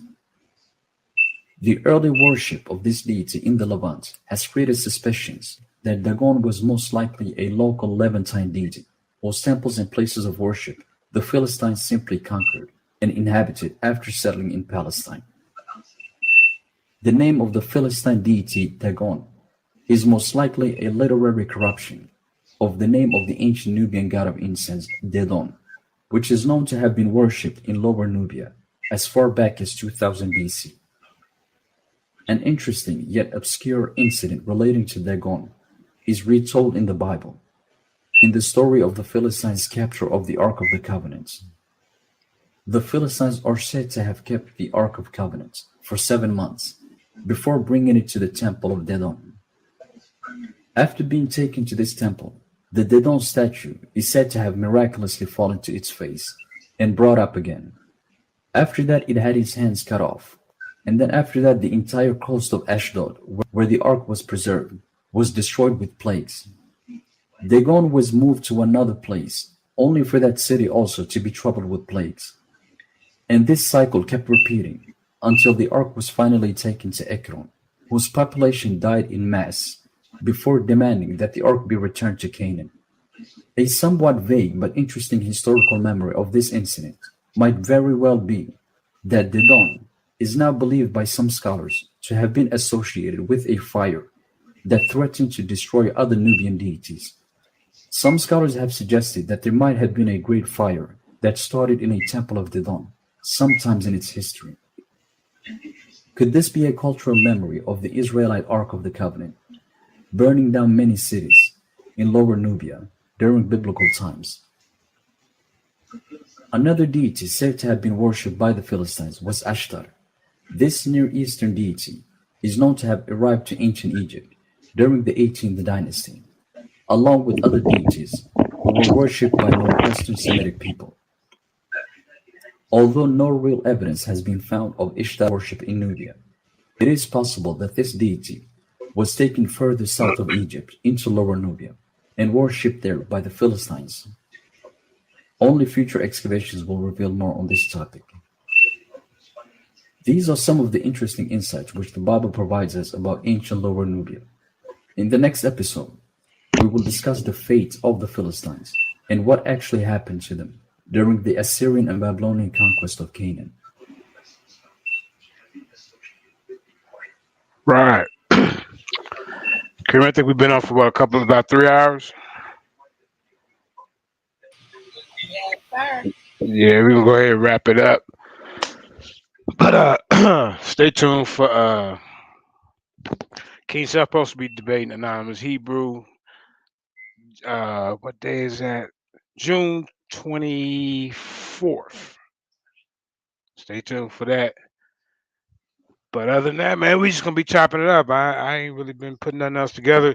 Brother Michael Smith is in the audience. He's supposed to have a tag team debate, but I guess he forgot and he want me to remember his debate title. You know what I'm saying? You was one arguing with them brothers, so you come up with your own title. I don't remember, man. But that being said, Kareem, you got anything to say? Anybody? Let me hold on. Let me take this off real quick. Let me see. All right, let's see. All right. Okay. All right. So, hope y'all learned a little something, man. As y'all can see, we've been all out through Africa, and I think a lot of them people they're looking in the wrong spot. What you think, Karima? Yes. They're being always looking in the wrong spot. Yep. All right. With that being said, we up out of here. We've been on for 3 hours and 22 minutes. Time show do fly. Peace.